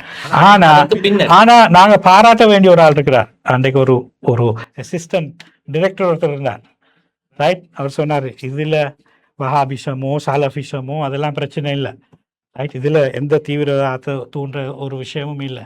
நபவியாங்கிறது எங்களுக்கு தெரியும் வந்து சூஃபிச கொள்கையை அடிப்படையாக கொண்டுவாங்க, அவங்களுக்கும் தீவிரவாதத்துக்கு மெட்டா தூரம், ரைட். அவங்க மார்க்க விஷயங்கள்ல அவங்களோட அனுஷ்டானங்கள்ல தீவிரமா இருப்பாங்க, அது தீவிரவாதம் இல்லை. இன்னொரு மக்களை கொல்றது இது பண்றதுதான் தீவிரவாதம், இன்னும் ஏனைய மக்களுக்கு எதிரான அப்படியான விஷயங்களை இந்த ஹரம் பிரஷ்ல இருந்து வர குர்ஆன் ஏற்படுத்துதா? அதற்கு நாங்கள் இந்த கிரைட்டீரியாவுக்கு பயந்து கிரைட்டீரியாவில் இருக்கிற விஷயங்களை அப்படியே ஃபாலோ பண்ணி, ஏனென்று சொன்னால் சட்டத்தில் ஒரு ஏற்பாடு இருக்குது, கோல்டன் ரூல் என்று சொல்லி சில விதிகள் இருக்கும். அது எழுத்து அடிப்படையில விதியை செயல்படுத்துறதா, புத்தி அடிப்படையில அதை செயல்படுத்துறதா? நிறைய அதாவது இவ்வாறாக உங்களுக்கான இந்த வரையறைகள் தரப்படுகின்ற போது அதில் இருக்கின்ற சில விடயங்கள் உங்களுக்கு உடன்பட முடியாவிட்டால் ஏன் நீங்கள் ரிவ்யூ கமிட்டியில் தொடர்ந்து இருந்தீர்கள், அதில் ராஜினாமா செய்து விட்டு இவர் ரிவ்யூ கமிட்டி தேவையில்லை என்று வெளியே வந்திருக்கலாம். அதைத்தான் நான் தெளிவுபடுத்தணும்னு நினைக்கிறேன். எங்கள்ட சிரேஷ்ட சட்டத்தரணி சொல்றது நிறைய வரலாறுகளை சொல்லிட்டு போறாரு. நடந்த வரலாறு நான் சொல்றேன். இப்போ நிறைய பேசினார், ஒரு 10-15 நிமிஷம் பேசினார். சில விஷயங்கள் அது இதோட தொடர்பு இல்லை. நான் சொல்றேன் ஏன்டா அந்த ஒரு அசிஸ்டன்ட் டிரெக்டரை பத்தி பேசுறார். அந்த அசிஸ்டன்ட் டிரெக்டர் அதை செஞ்சத்தால தான் இந்த ரிவ்யூ அந்த புத்தகங்கள் எல்லாம் தடைப்படுது. அதுக்கு பின்னால தான் ரிவ்யூ கமிட்டியே வருது. அதே முன்ன பின்னுக்கு நாங்கள் ஆக்கக்கூடாது. ரிவ்யூ கமிட்டி வரத்துக்கான ஒரு முக்கிய காரணமே இந்த அசிஸ்டன்ட் டிரெக்டர் செஞ்ச தவறு தான். இந்த ரிவ்யூ கமிட்டி நீங்களும் உடன்படுறீங்க, நானும் உடன்படுறோம், எங்களோட முஸ்லீம் சமூகம் உடன்படுது. இந்த ரிவ்யூ கமிட்டி வந்ததும் ஏபிஎம் அஷ்ரஃப் அவர் இதை கொண்டு வந்த காரணமும் ஏன்னு சொன்னால் முஸ்லீம் சமூகத்துக்கு வர வேண்டியதை கொண்டு வரத்துக்கு. என்ற சமூகம் நினைக்கக்கூடாது ரிவ்யூ கமிட்டி தடுத்துன்னு சொல்லி. ரிவ்யூ கமிட்டி தடுக்கிறதுக்கு வரல. எதுவுமே வராத ஒரு டைம்ல நோ வே. இப்ப முக்கியமான ஒரு குற்றச்சாட்டு சுமத்தினார். கோட்டாபய ராஜபக்ச எஜெண்டாவை தான் இங்கே ரிவ்யூ அது அது அது ரிவ்யூ அது ரிவ்யூ கமிட்டி அவங்களுக்கு சம்பந்தம் இல்ல. நான் சொல்றேன் அது கிரைட்டீரியா அந்த எஜெண்டா அது இவர் சொல்ற மாதிரி உண்மையாக இருந்தா அது டிபார்ட்மெண்ட் செஞ்சுக்கணும் அந்த எஜெண்டாவை. அதனால் டிபார்ட்மெண்ட் தான். நாங்க வெறுமனே எந்த வித சந்தேகம் அந்த நேரத்தில் இல்ல. இப்ப எங்களுக்கு நாங்க பார்க்க சில பேர் சந்தர்ப்பத்தை பயன்படுத்தினாங்க. கொள்கை வேறுபாடுகள் இது நாங்க எல்லாம் பொதுவான கொள்கையோடு உள்ளாக்கள். கொள்கை வேறுபாடுகள் உள்ளவங்க இது ஒரு சந்தர்ப்பமா பயன்படுத்தினாங்க. அவங்களோட குர்ஆன் வரக்கூடாது. இது பாரிய குற்றச்சாட்டு. அது பாரிய குற்றச்சாட்டு. நான் தான் பேசணும். இல்ல அது ஒரு பாரிய குற்றச்சாட்டு உண்டு. அந்த நேரத்துல அந்த நேரத்தில் என்னண்டா அந்த ரியாசா என்ற அந்த அசிஸ்டன்ட் டிரெக்டர் இதுக்கு முன்னால ரிவ்யூ கமிட்டி போடப்பட முன்னால டிஃபென்ஸுக்குள்ளேயே சில ஆட்கள் ரிவ்யூ பண்ற ஒரு ப்ரொசஸ் ஒன்று இருந்துச்சு. அது எப்படி விளங்குதுண்டா, எப்போ அந்த நபவியா இன்ஸ்டிடியூட் புத்தகங்கள் ரெக்கமெண்டேஷன் போகுதோ போன பின்னால ரெக்கமெண்டேஷன் எங்கே போகுது தெரியுமா? நடுக போகுது கஸ்டம்ஸுக்கு போன பின்னால தான் இந்த கடிதம் வருது. நீங்கள் இதை ரெக்கமெண்ட் பண்ணிக்கிறீங்க, அதில் இந்த இப்னு தைமியாவுடைய கிதாப் இருக்குது, வஹாபிச கிதாப் இருக்குதுன்னு சொல்லி வருது. நபவியாட்டத்தில் அது இருக்கு இல்லை இருக்குது. அதை போட்டு அனுப்பிக்கிறாங்க. அவங்க போட்டு அனுப்பினதுக்கு இல்லை பிரச்சனை என்னண்டா எனக்கு தெரியும். நீங்க நான் சொல்றேன் என்னண்டா கொண்டு வந்த குர்ஆன் இப்னு தைமியா சூஃபி என்னன்னு வந்தீங்க. அதுல இமாம் இப்னு தைமியா அவர்கிட்ட இருந்த சூஃபிச இதுகளை தான் பேசுது. ஆனா அந்த இப்னு தைமியா அந்த பேருக்கு தானே தெரிஞ்சும் தெரியாமலும் யாரோ அதுக்குள்ள இருந்த சரியான ஆட்கள் இல்லாமல் இருந்திருக்கலாம். அந்த வகையில அசிஸ்டன்ட் டிரெக்டர் செஞ்சது பிழை என்றதுக்கு பின்னால செஞ்சது பிள்ளைன்றீங்களா? இல்ல அசிஸ்டன்ட் டிரெக்டர் நீங்க அவ செஞ்சது பிள்ளைன்றீங்களா? அசிஸ்டன்ட் டிரெக்டர் செஞ்சது பிள்ளைன்னு என்னட்ட கேட்காதீங்க. நான் சொல்றேன் நாங்க நான் என்ன விஷயத்த நான் முடிக்கிறேன்.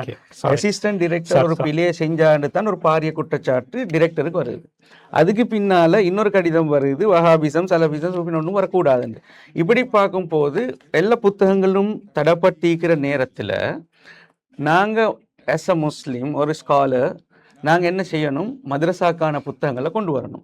வஹாபிசம் என்று சொல்லும் போது அது சவுதியை சேர்ந்த உலமாக்கள்கிட்ட கிதாப். நாங்கள் தெளிவாக பேசுவோம், மறைக்கிறதுக்கு ஒன்று. சவுதியை சேர்ந்த உலமாக்கள் இமாம் இப்னு தைமியாவுடைய கிதாபுகள். இப்போ நாங்கள் என்ன பார்த்தோம்னா அந்த நேரத்தில் வஹாபிசம் என்றதுக்காக ஒட்டுமொத்தமான குர்ஆன் அந்த கிதாபுகள் தடை செய்யப்படுது. இப்போ நாங்கள் பார்த்துட்டு 98% எங்களுக்கு உள்ளு கொண்டு வரதுக்கான சந்தர்ப்பம் இருக்குது. அப்போ உங்களுக்கு இதுதான பிரச்சனை, அந்த பிரச்சனை ஒரு பக்கத்துக்கு வைங்க. நாங்கள் அதுக்கு பின்னால் தீனியாவுக்கு வந்த அந்த கண்டெய்னரை கிளியர் பண்ணினோம். அப்போ இந்த கிரைட்டீரியா தெளிவாக சொல்லுது, டிபார்ட்மெண்ட் தெளிவாக சொல்லுது. ஏபிஎம் அஷ்ரஃப் கூட ஒரு விஷயத்த உண்மையை நாங்கள் எந்த இடத்துலையும் சரி உண்மையாக சொல்லணும். ஏபிஎம் அஷ்ரஃப் கூட ரிவ்யூ கமிட்டியை போட்டாரே ஒழிய இந்த ஃப்ரேம் ஒர்க்கை இந்த கைட்லைனை எங்களுக்கு தரல. நான் சொல்லி முடிக்கிறேன். முடிகிறதுக்கு இடையில நீங்க சொல்லணும். நான் சொல்றேன். நான் சொல்லத்தானே வாரு, நீங்க சொல்லிடுறீங்கல்ல. ஏபிஎம் அஷ்ரஃப் 4ஆம் மாதம் கமிட்டியை அப்பாயிண்ட் பண்ணுறாரு.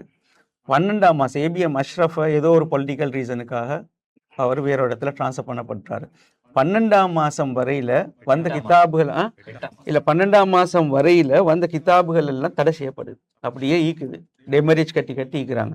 அதுக்கு பின்னால் வந்த டிரெக்டர் இந்த டீமை திரும்ப கூப்பிடுறாங்க. நாங்கள் அது வரையில் எந்த ரிவ்யூவும் செய்யலை. வந்து சொல்கிறாரு, அந்த கடிதத்தில் போடுறாரு, நிறைய குர்ஆன் பிரதிகள் மதரசாக்களுக்கான கிதாபுகள் எல்லாம் வராமல் அப்படியே தடைப்பட்டிக்குது. அதை எடுக்கிறதுக்கான ஒரு கைட்லைனை தயாரிக்கணும், ஒரு க்ரைட்டீரியாவை தயாரிக்கணும். அந்த லெட்டரை உங்களுக்கு நான் காட்டுறேன், இப்ராஹிம் அன்சார் கார், அந்த லெட்டரை நான் உங்களுக்கு காட்டுறேன். அது பிழை, நான் அதை பொய் சொன்னேன்னு நினச்சேன்னா உங்களுக்கு வேண்டிய இடத்துல பேசலாம். ரைட்? அப்போ அந்த லெட்டரில் அவர் மக்களுக்கு சொன்னீங்க. அப்போ அவர் எங்களை கூப்பிட்டார். அந்த லெட்டரை நான் இப்போ உங்களுக்கு இப்போவே தாரேன். இப்ராஹிம் அன்சார் ஒரு கடிதம் போட்டார், ஒரு கைட்லைனும் ஒரு மெக்கானிசமும் நாங்கள் டெவலப் பண்ணோம். அது வரையில் ஒரு கைட்லைனோ ஃப்ரேம் ஒர்க்கோ மெக்கானிசமும் டெவலப் பண்ணிட்டுக்கல. நீங்கள் சொன்னீங்களே டிஃபென்ஸ்ல இருந்து வந்துண்டு, இன்னொரு ஆள் சொல்றாரு எப்படி என்றா, டிஃபென்ஸுக்கு இந்த 8 பேரும் கொடுத்து டிஃபென்ஸ் கொடுத்தேன். டிஃபென்ஸுக்கு எங்களுக்கு இல்ல, நீங்க சொல்லல, வெளியில பேசப்பட்ட செய்தி. இப்ப இந்த கைட் இந்த அன்சார் இப்ராஹிம் அவரோட காலத்துல தான், அவரோட காலத்துல யார் உருவாக்கினாங்க? அவரோட காலத்துல இந்த லெட்டர் எல்லாம் டேபிள் பண்ணப்படுது. வஹாபிச கிதாபுல கொண்டு வர முடியாது. இப்னு தைமியா தான் காலத்தால ஆக பழைய ஒரு இமாம். அப்போ நாங்கள் அதுக்கு முன்னால் வந்த கிதாபுகள் தான் மதரசாக்கள் ஓதி கொடுக்கப்படுகின்ற கிதாபுகள். அப்போ நாங்கள் என்ன செய்கிறோம், இப்னு தைமியாவோட காலம் வர முன்னால் உள்ள கிதாபுகள் எல்லாம் ஜென்ரலி அலோவ் பண்ணுறோம். இதுக்கு இதை கொண்டு வரதுக்காக நாங்கள் எவ்வளோ கஷ்டப்படுறோம்னு பாருங்கள். ஜென்ரலி இந்த ஃப்ரேம் ஒர்க்கோட கையில் வச்சு கொண்டு இருந்தோன்னா உங்களுக்கு விளங்கும் நாங்கள் எப்படி அதை ஃப்ரேம் ஒர்க் அதில் ஜென்ரலி அலோவ் பண்ணி போட்டுட்டு இப்னு தைமியாவோட கிதாபை கூட இதில் எவ்வளோ வெரி கிளியராக சொல்லுது, இப்னு தைமியாவோட கிதாபு வரக்கூடாதுன்னு. நாங்கள் ஃப்ரேம் ஒர்க்கில் டிபார்ட்மெண்ட் டிரெக்டர், ஏடி, அசிஸ்டன்ட் டிரெக்டர் போன்ற எல்லாரோடையும் உட்கார்ந்து ஃப்ரேம் ஒர்க்கை இந்த க்ரைட்டீரியா வச்சு டெவலப் பண்ணுறோம். டிபார்ட்மெண்ட் டெவலப் பண்றீங்க. நாங்கள் ரெண்டு ரிவ்யூ கமிட்டிக்கு நீங்க போடாதீங்க, டிபார்ட்மெண்ட்.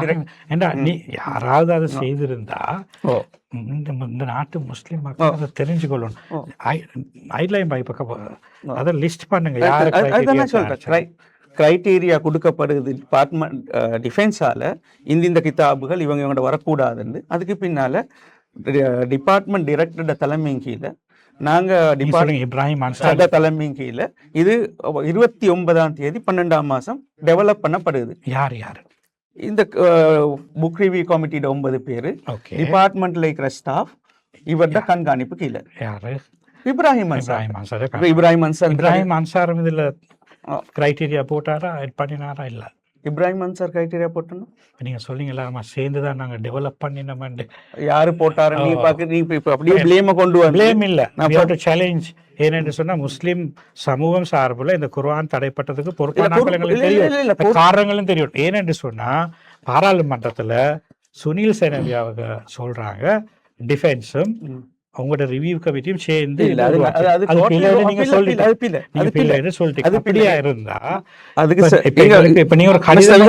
அமைச்சர் கூறியது பிழை என்றால் நீங்கள் ஒரு ஊடக சந்திப்பை நடத்தி நாங்க டிரெக்டருக்கு கடிதம் ஒன்று அனுப்பிக்கிறோம். நீங்க உங்களோட டிபார்ட்மெண்ட்ல இருந்து சப்மிட் பண்ணப்பட்ட டாக்குமெண்ட் எல்லாம் பிழையான டாக்குமெண்ட்கள். ஹேண்ட்சாட்ல இருக்கிற அன்றைக்கு ஒரு பார்லிமெண்ட் உறுப்பினர் வந்து சொல்றாரு, ஹேண்ட்சாட்ல இருக்கிறத எனக்கு பேசலாம். ஹேண்ட்சாட்ல இருக்கிற டாக்குமெண்ட்கள் எல்லாம் பிழையான டாக்குமெண்ட்.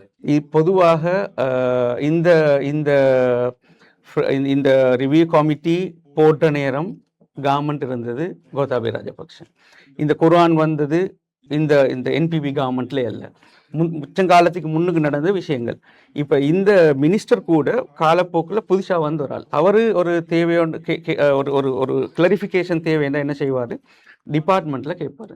டிபார்ட்மெண்ட் இருக்கிற டிரெக்டரும் புதிய ஆள், டிபார்ட்மெண்ட்டில் இருக்கிற டிரெக்டரும் புதிய ஆள். டிபார்ட்மெண்ட் ஃபைல்லே அந்த ஷிப்மெண்ட் பண்ணின அந்த 2 டாக்குமெண்ட்டும் 2 டேட்டுக்கு இருக்குது. இதைத்தான் எந்த நாங்கள் கொண்டு வர வேணும் என்று நாட் ரெக்கமெண்டட் டு பிரிங் அப்படித்தான் நாங்கள் கொடுக்குறோம். இதை கொண்டு வராதீங்கன்னு தான் சொல்றோம். அதாவது உங்களை நியமித்த டிபார்ட்மெண்ட் உங்களுக்கு எதிராக செயற்படுகின்றதா? அதுதான் நடந்துச்சு. இப்போ டிபார்ட்மெண்ட் போது இப்படித்தான், டிபார்ட்மெண்ட்டில் காலத்துக்கு காலம் டிரெக்டர் மாறுவாங்க. இப்போ டிபார்ட்மெண்ட்னு சொல்லும்போது இப்போ இருக்கிற டிபார்ட்மெண்ட்டுக்கு நான் குறை சொல்கிற மாதிரி இருக்கும். இன்றைக்கு இருக்கிற டிபார்ட்மெண்ட்டில் இருக்கிற டிரெக்டருக்கு இதோட சம்மந்தமும் இல்லை. அதுக்கு முன்னால 2-3 டிரெக்டர்ஸ் மாதிரி வந்துட்டு இப்ராஹிம் அன்சார் குற்றச்சாட்டு சுமத்திருந்தார். இந்த குர்ஆன் சம்பந்தப்பட்ட மொழிபெயர்ப்பு சம்பந்தப்பட்ட விடயத்திலே டிபெக்ஸ் பண்ணுமாறு ஒருவர் கூறியது, அது உண்மையா? இது பொய்களை யாருக்கும் விட்டுட்டு போகலாம். இஸ்லாம் என்ன சொல்லுது? இஸ்லாம் சொல்லுது ஒரு மனுஷன் பொய்யன் என்று சொல்றது கேட்கறது பார்க்கறதையும் சொல்லிட்டு போறது. ஒரு மனுஷன் சொன்னா அவருக்கு ஒரு எவிடன்ஸ் வேணும். அடுத்தது இஸ்லாத்துல 3 விஷயம், இட்டு கட்டுறது ஒன்று இருக்குது, பின்னால பேசுற ஒன்று இருக்குது. பின்னால பேசுறது நடந்த ஒரு உண்மையை பின்னால பேசுறது, நீங்க கண்டோண்ட செய்யறது, அதுவும் இஸ்லாத்துல கூடாது. இன்னொரு ஆள் சொன்னத்தை பின்னால பேசுறது, அதை விட அவர் சொல்லியிருக்காரு. அவர் நேரடியா கண்ட விஷயம் உண்டு. அன்றைக்கு நிறைய பேர் இருந்தாங்க அமைச்சர். அவர் சொன்ன விஷயம் எனக்கு தெரியும்.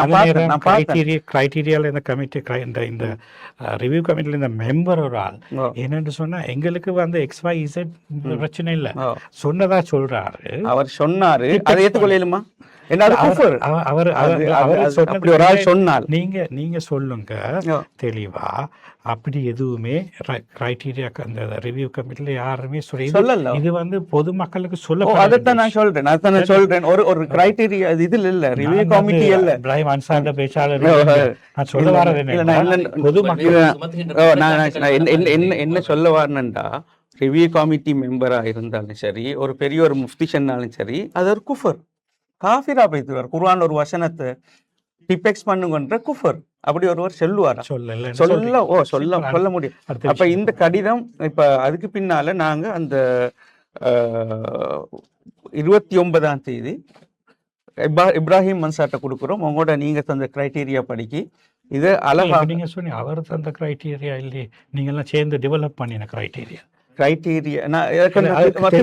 நான் தெளிவா சொல்றேன். கிரைட்டீரியா அவர்கள் தந்த கிரைட்டீரியாவா இல்லாட்டி அன்சார்ட மேற்பார்வையில டிபார்ட்மெண்ட்ல இருந்த சிலர்களோட சேர்ந்து 9 பேர் கொண்ட குழு டெவலப் பண்ணின ஃப்ரேம்வொர்க். ஓகே, நீங்க சொல்லுங்க கிரைட்டீரியாவா ஃப்ரேம்வொர்க்? அதைத்தான் நீங்க எங்களுக்கு தேவை. சொல்லுங்க கிரைட்டீரியாவை கிரைட்டீரியான்றதுல இருந்து தான் ஃப்ரேம்வொர்க் வருது. அது 2-3 வித்தியாசம் தெரியும். எனக்கு நல்ல வித்தியாசம் தெரியும். பிரச்சனைக்குரிய விஷயம் வந்து கிரைட்டீரியா ஃப்ரேம்வொர்க் எங்களுக்கு பிரச்சனை இல்ல. கிரைட்டீரியாவை போட்டது யாரு? அதுதான் கேள்வி. இப்ப நீங்க இதுவரையில ஒரு மணித்தியாலத்துக்கு மேல நான் திரும்ப ஒரு கிரைட்டீரியாவை தயாரிச்சது யார் சொல்லுங்களேன். கிரைட்டீரியா டிஃபென்ஸ் தருது. சிம்பிள் கிரைட்டீரியா வந்து டிஃபென்ஸ் தராங்க. ஃப்ரேம்வொர்க்கை நீங்க செஞ்சிருக்கீங்க. டிஃபென்ஸ் தரும்போது உங்களுக்கு அதுல திருத்தங்களை மேற்கொள்றதுக்கு எங்களுக்கு தரல, உங்களுக்கு தரல. டிபார்ட்மெண்ட் டைரக்டர் மூலம் கொடுத்தா. எங்களுக்கு டேபிள் பண்ற காலம், இந்த ஃப்ரேம்வொர்க் செய்யற நேரம் அது இப்ராஹிம் அன்சார்ட காலம். அதுக்கு பின்னாலதான் இந்த ஃப்ரேம்வொர்க் டெவலப் ஆகி அவர் ஒரு நோட் ஒன்று போடுறாரு. கொஞ்சம் அவர் ஒரு நோட் பண்ற நேரம் உங்களுக்கு கிரைட்டீரியா ஒன்றும் இல்ல. எங்களுக்கு வந்து தெளிவு தேவை. அதான் நோட் ஒன்று போடுறாரு இப்ராஹிம் அன்சார் அந்த நாள் 29ஆம் தேதி. நீங்க டிபார்ட்மெண்ட்ல போய் இப்ப இருக்கிற ஏடியோட கையில இருக்குது, அது அசிஸ்டன்ட் டைரக்டரோட கையில இருக்குது. அதுல இப்ராஹிம் அன்சார் ஒரு நோட் ஒன்று போடுறாரு. இத டிபார்ட்மெண்ட்ல இருக்கிற இன்னும் 2 உலமாக்கள் பாருங்க, 2 உலமாவோட பேரையும் போட்டிக்கிறாங்க. Excellent, right. அந்த பேரை போட்டு அந்த ஃப்ரேம்வொர்க் அதில் இருக்குது. அதுக்கு பின்னால 2வது நாள் போய் நாங்க இன்னும் அதை அட்ஜஸ்ட் பண்றோம். எந்த அளவுக்கு உள்ளுக்கு கொண்டு வரையிலுமோ ஒரு கிதாபும் ஒரு குர்ஆனும் ஒரு தர்ஜமாவும் கிரைட்டீரியா ஃப்ரேம்வொர்க் படிக்க தடை செய்யப்பட்டில்லை. எல்லாத்தையும் கொண்டு வரதுக்கு கிட்டத்தில் டாக்டர் மாசின் ஒரு ஆள் சவுதியில PhD செஞ்சுட்டு இங்கே வந்து அவர்கிட்ட சவுதியில கிதாபுகள் கொண்டு வர வேணும் என்று சொன்னாலும் கூட ஒரு லைப்ரரி பர்பஸுக்கு, ரிசர்ச் பர்பஸுக்கு கொண்டு வரலாம் என்று நாங்கள் அப்ரூவல் கொடுத்திக்கிறோம். இந்த கமிட்டியை தவறான முறையில் இந்த தர்ஜமாவை 15,000 காப்பீஸை லைப்ரரி பர்பஸுக்காக நீங்கள் அனுமதிக்கல. நாங்க கொண்டு வந்தோண்ட நல்ல விலைகள் இருக்குது, கஸ்டம்ஸ்க்கு வரல. இது இப்ப நாங்க அனுமதிக்கிறோம். 1008 கடிதம் எடுத்துக்கிறோம். அதே கேள்வியை தான் நான் முதல்ல 1008 ஆரம்பத்துல நீங்க ரெக்கமெண்ட் பண்ணாதது இப்ப ரெக்கமெண்ட் பண்றோம் நாங்க. ஏன் காரணம் என்றா அல்லாஹ்வுடைய குர்ஆன் டிரான்ஸ்லேஷன் வந்திக்குது. முதல்ல நாங்க சொன்னோம் கொண்டு வர, நீங்க ரெக்கமெண்ட் பண்றோம். அதுதான் எங்களுக்கு தேவை. ஏன்னா அடுத்த இன்குவரி டேட் இருக்குது, வர மாசம், இந்த மாசம் சரியா? அவங்க என்ன சொல்றாங்கன்னு சொன்னா, உங்களோட கமிட்டி வந்து ரிவ்யூ கமிட்டி ரெக்கமெண்ட் பண்ண இல்லை, நாங்க சொன்னோம் இல்லை. அதுக்கு பிறகு அவங்க ஏற்கனவே அது மிஸ்டேக் அனுப்பிட்டாங்க, பிறகு ரெக்கமெண்ட் பண்ணிருக்காங்க. மிஸ்டேக் அனுப்பல ரெக்கமெண்ட் நீங்க திருப்ப இப்ப ரெக்கமெண்ட் பண்றீங்க தானே? இல்ல இப்ப ரெக்கமெண்ட் பண்றீங்களா இல்லையா? ரெக்கமெண்ட் பண்ணதுக்கான காரணம் என்ன? ஆல்ரைட், அது வர முன்னால கொண்டு வர வேணும்னு சொன்னோம். இந்திக்கிற ஃப்ரேம்வொர்க் அடிப்படையில கொண்டு வந்தா பிரச்சனை ஆகும், கொண்டு வந்துட்டாங்க. அப்ப நாங்க அதை காய வைக்கலாது, அதை வெளியே கொண்டு வரணும். அப்ப நாங்க சொல்றோம் இந்த கிரைட்டீரியா அடிப்படையில நாங்க அதுக்கு ஃபுட் நோட்டையோ என் நோட்டையோ போட்டு வெளியாக்குங்க, நாங்க ரெக்கமெண்ட் பண்றோம். அப்ப நீங்க சொல்றீங்க ஃபுட் நோட் என் நோட் இல்லாமக்கு நீங்க அதை ரெக்கமெண்ட் பண்ண மாட்டீங்க. நான் ரெக்கமெண்ட் பண்ணியாச்சு, நாங்க முழு பொறுப்பை எடுக்கிறோம்.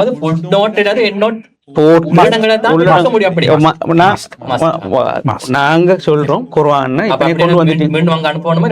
இல்ல இங்க செய்யறதுக்கு பல மீட்டிங்கள்.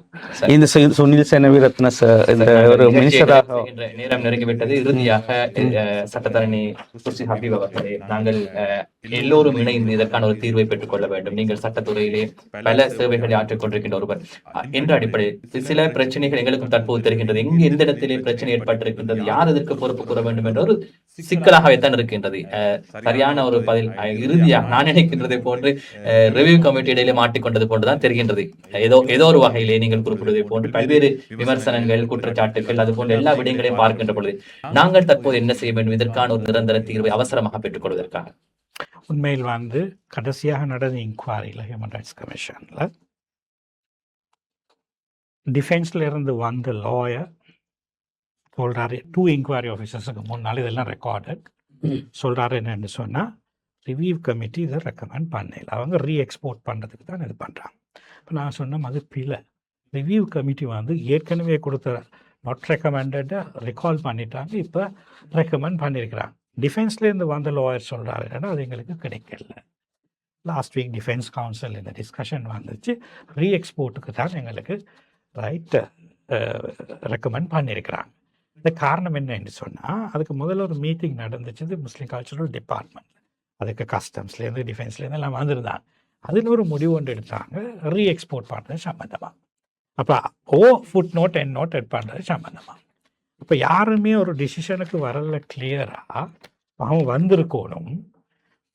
அறம் ப்ரெஸ்லேருந்து வந்த இந்த தர்ஜமாக்கு ஃபுட் நோட்டோ என் நோட்டோ வேறு எந்த கண்டிஷன்ஸும் தேவையில்லை, நாங்கள் ரெக்கமெண்ட் பண்ணுறோமோ அதை ரிலீஸ் பண்ணுது. அதுதான் இதுக்கு தீர்வு.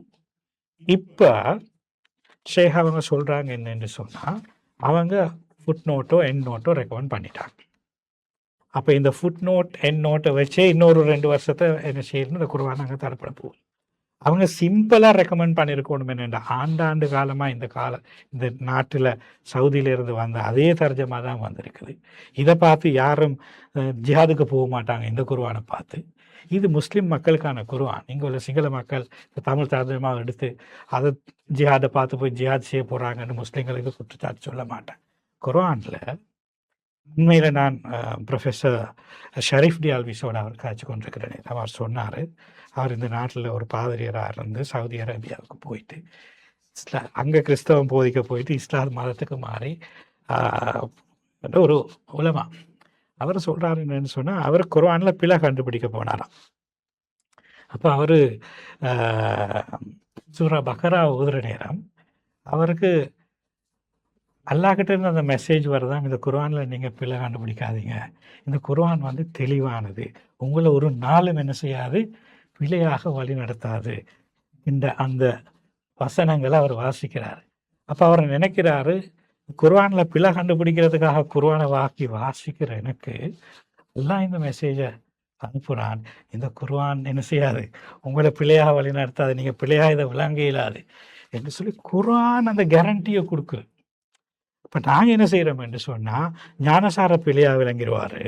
ஞானசார சொல்கிறத போல் சிங்கள மக்கள் முஸ்லீம்கள் ஜிஹாத் செய்கிறார்கள் என்று குர்ஆனை வாசி பிழையாக விளங்கிடுவாங்கன்னு சொல்லி இஸ்லாமோஃபோபிக் அடிப்படையில் ஒரு க்ரைட்டீரியாவை ஃபார்ம் பண்ணி அந்த தேவைகளுக்காக வழங்கப்பட்ட அந்த க்ரைட்டீரியா பேசிஸில் தான் இந்த கிரைசிஸ் வந்திருக்குது. எங்களுக்கும் வேணும் என்னன்னு சொன்னால் இந்த குர்ஆன் ரிலீஸ் ஆகணும். யாரையும் குறை கண்டுபிடிக்கிறதுக்கோ பிழை கண்டுபிடிக்கிறதுக்கோ இல்லை. கற்றறிந்த உலமாக்களுக்கு எங்களுக்கு எந்த நாளும் அந்த கௌரவம் அந்தஸ்து இருக்குது. ஜமியத்துல் உலமாவுக்கு எங்களுக்கு அந்த அந்தஸ்து இருக்குது. அவங்க எத்தனையோ பாரிய பிரச்சனைகளை சால்வ் பண்ண, அதில் எங்களுக்கு மாற்று கருத்து இல்லை. இங்கே எங்களுக்கு தேவை என்னன்னு சொன்னால் சிம்பிளாக நாங்கள் போன வருஷமும் ஒரு கூட்டம் ஒன்று போட்டு வியா1 என்ற ஒரு குழுவால் நாங்கள் செய்தோம். நாங்கள் சொன்னோம் இதை எப்படி ரிலீஸ் எம்பிமாரை கூப்பிட்டு சொன்னோம். சிம்பிளாக நாங்கள் ரிக்வெஸ்ட் பண்ணது ஒரே ஒரு விஷயம் தான் ரியாஸ். இப்போவும் அதுதான் தேவையாக இருக்குது. இந்த க்ரைட்டீரியா வந்து இந்த இந்த இந்த ரிவ்யூ கமிட்டி வந்து அவங்களோட ஈகோ எல்லாம் விட்டு போட்டு ஒரு கடிதம் எழுதினா, ரைட்டா, இது ஹரம்லேருந்து வர குர்ஆன், இதில் உள்ள ஜிஹாதுக்கு நீங்கள் ஃபுட் நோட் எதிர்பார்க்காதீங்க, இதை ரிலீஸ் பண்ணுங்க என்ற ஒரு கடிதம் அனுப்பினா டிஃபென்ஸுக்கு அது ரீச் ஆகுச்சுன்னா, இப்போ ஷேக் சொன்ன கடிதம் டிஃபென்ஸுக்கு ரீச் ஆகலைன்னு ஹியூமன் ரைட்ஸ் கமிஷன் இன்கொயரி அவர் சொல்கிறார். திருப்ப இதை ரெக்கமெண்ட் பண்ணுறோம், இதை ஃபுட் நோட்டோட சார் ரிலீஸ், அந்த கடிதம் டிஃபென்ஸுக்கு கிடைக்கலன்னு அவர் சொல்கிறார். அவர் சொல்கிறாரு ரீ எக்ஸ்போர்ட்டுக்குரிய ரெக்கமெண்டேஷன் தான் எங்களுக்கு வந்திருக்கே தோரியத்தை, ரைட், ஃபுட் நோட்டோட எண்டோட்டோட இதை ரிலீஸ் பண்ணுங்க, அது கூட டிஃபென்ஸுக்கு கிடைச்சிருக்கல. இப்போ நாங்கள் சொன்னோம் இல்லை ரிவ்யூ கமிட்டி ஆக்களே வந்து திருப்ப ஸ்டெப் பேக் போயிட்டு அவங்க என்ன செஞ்சுக்கிறாங்க, இப்படி இது பண்ணிக்கிறாங்க. அப்போ அடுத்த டேட்டில் அது சம்பந்தமான ஒரு அப்டேட்டோட வர சொல்லித்தான் இன்கொயரி ஆஃபீஸர்ஸ் 2 பேரும் சொல்கிறாங்க. அப்போ டிஃபென்ஸ் அவர் சொல்கிறாரு என்னென்னா, எங்களுக்கு அதை குயிக்காக என்ன செய்யுங்க, அனுப்பி வைங்க. அது எங்கோ ஏதோ ஒரு இடத்துல தடைப்பட்டு இருக்குது, கடிதம் போகுது இல்லை டிஃபென்ஸுக்கு. இப்போ நான் ஷேக் அவங்கள்ட்ட இலங்கை வாழ் முஸ்லீம்கள் சார்பாக கேட்குறது என்னென்னா, சவுதி வஹாபிசம் அடிப்படையாங்கிறதெல்லாம் எங்களுக்கு பிரச்சனை இல்லை. வஹாபிசம் எங்களுக்கு என்னென்றே தெரியாது. நாங்கள் சவுதியில் தான் போகிறோம், அங்கே தான் குர்ஆனை நாங்கள் மெயினாக எடுக்கிறோம், ரைட்டாக. இந்தியாவில் இருந்து இல்லை, சவுதியில் ஒத்தென்டிக் குர்ஆன் வருது எங்களுக்கு, அங்கே ஹரம்ட ப்ரெஸ்ல இருந்து வருது. எங்களோட கூட்டுகளில் இருந்தது இந்த பச்சை குர்ஆன், இதே தர்ஜமா தான். நாங்கள் அதை பார்த்து ஒரு நாளும் ஜிஹாதுக்கு போக இல்லை, யாரும் போக போகிறதும் இல்லை. யார் ஒருத்தர் ஜிஹாதுன்னு சொல்லி பிழையாக போயிருக்கிறாருண்டா நான் நினைக்கல எந்த ஒரு ஜனாதிபதி விசாரணை ஆணைக்குழுவிலையும் இது ஒரு இந்த குர்ஆனில் உள்ள இதை இல்லாதனால இப்படி போனாருன்னு எங்கேயுமே அறிக்கையும் இல்லை. இது ஒரு இஸ்லாமோஃபோபிக் பாயிண்ட் ஆஃப் வியூவில் வந்திருக்கிறது. நான் கேட்குறது என்னென்னா, இந்த ரிவ்யூ கமிட்டி நீங்கள் விலகவும் தேவையில்லை, நீங்களே இருங்க, அதெல்லாம் எங்களுக்கு பிரச்சனை, உங்களோட எங்களுக்கு தனிப்பட்ட எந்த பிரச்சனையும் ரைட். நீங்கள் தெளிவாக எழுதி கொடுங்க, எங்களுக்கும் ஒரு காப்பியை தாங்க, அடுத்த இன்கொயரியில் எங்களுக்கு சப்மிட் பண்ணலாம். ரிவ்யூ கமிட்டி வந்து no ifs and buts, no conditions attached, அவங்க வந்து அன்கண்டிஷனலி இந்த 15,000 குர்ஆன்களை விடுவிக்கிறதுக்கு இந்த 9 பேரும் கையொப்பம் வச்சு தந்துட்டாங்க, ரைட்டா. இந்த இருக்கு டாக்குமெண்ட், இதுக்கு மேலே உங்களுக்கு எக்ஸ்கியூஸ் இல்லை, விடுவீங்க. அடுத்த டேட்டில் 15ஆம் தேதி இன்கொயரி இருந்துச்சு, அடுத்த டேட்டில் என்ன செய்யலாம், எங்களுக்கு இந்த குர்ஆனை ரிலீஸ் பண்ணிடலாம். டாக்டர் கலாநிதி அஸ்வர் அசான் அவர்களே, சட்டத்தரணை குறிப்பிடுவதை போன்று ரிவ்யூ கமிட்டி இருக்கின்ற ஈகோவை குறைத்துக் கொண்டு இவர்கள் குறிப்பிடுவதை போன்று அவ்வாறான ஒரு ஒப்பந்தத்தில் ஏன் கைச்சாத்திட முடியாது? ஒப்பந்தம் இல்லை, ஒரு கடிதம், ஃபுட் நோட்டும் தேவையில்லை, என் நோட்டும் தேவையில்லை, வந்திருக்கிற இந்த 15,000 தர்ஜமாவை வந்து அன்கண்டிஷனலி ரிலீஸ் பண்ணுங்க, டிஃபென்ஸுக்கு அட்ரஸ் பண்ணி கைப்பம் வச்சு ஒரு கடிதம் தாங்க, நாங்கள் மிச்சத்தை பார்த்து போடுறோம். டெமரேஜஸை பற்றி நீங்கள் கவலைப்பட தேவையில்லை. பல்லாயிரக்கணக்கான மக்கள் இந்த டெமரேஜஸை அவங்களோட காணியை வைத்து போட்டு சரி கட்டுவாங்க, அதில் பிரச்சனை இல்லை. இது முதலாவது டிஃபென்ஸுக்கும் எங்களுக்கும் இடையில எந்த தொடர்பும் இல்லை. இவர் சொல்றாரு டிஃபென்ஸுக்கு போயிட்டு சேரலேண்டு.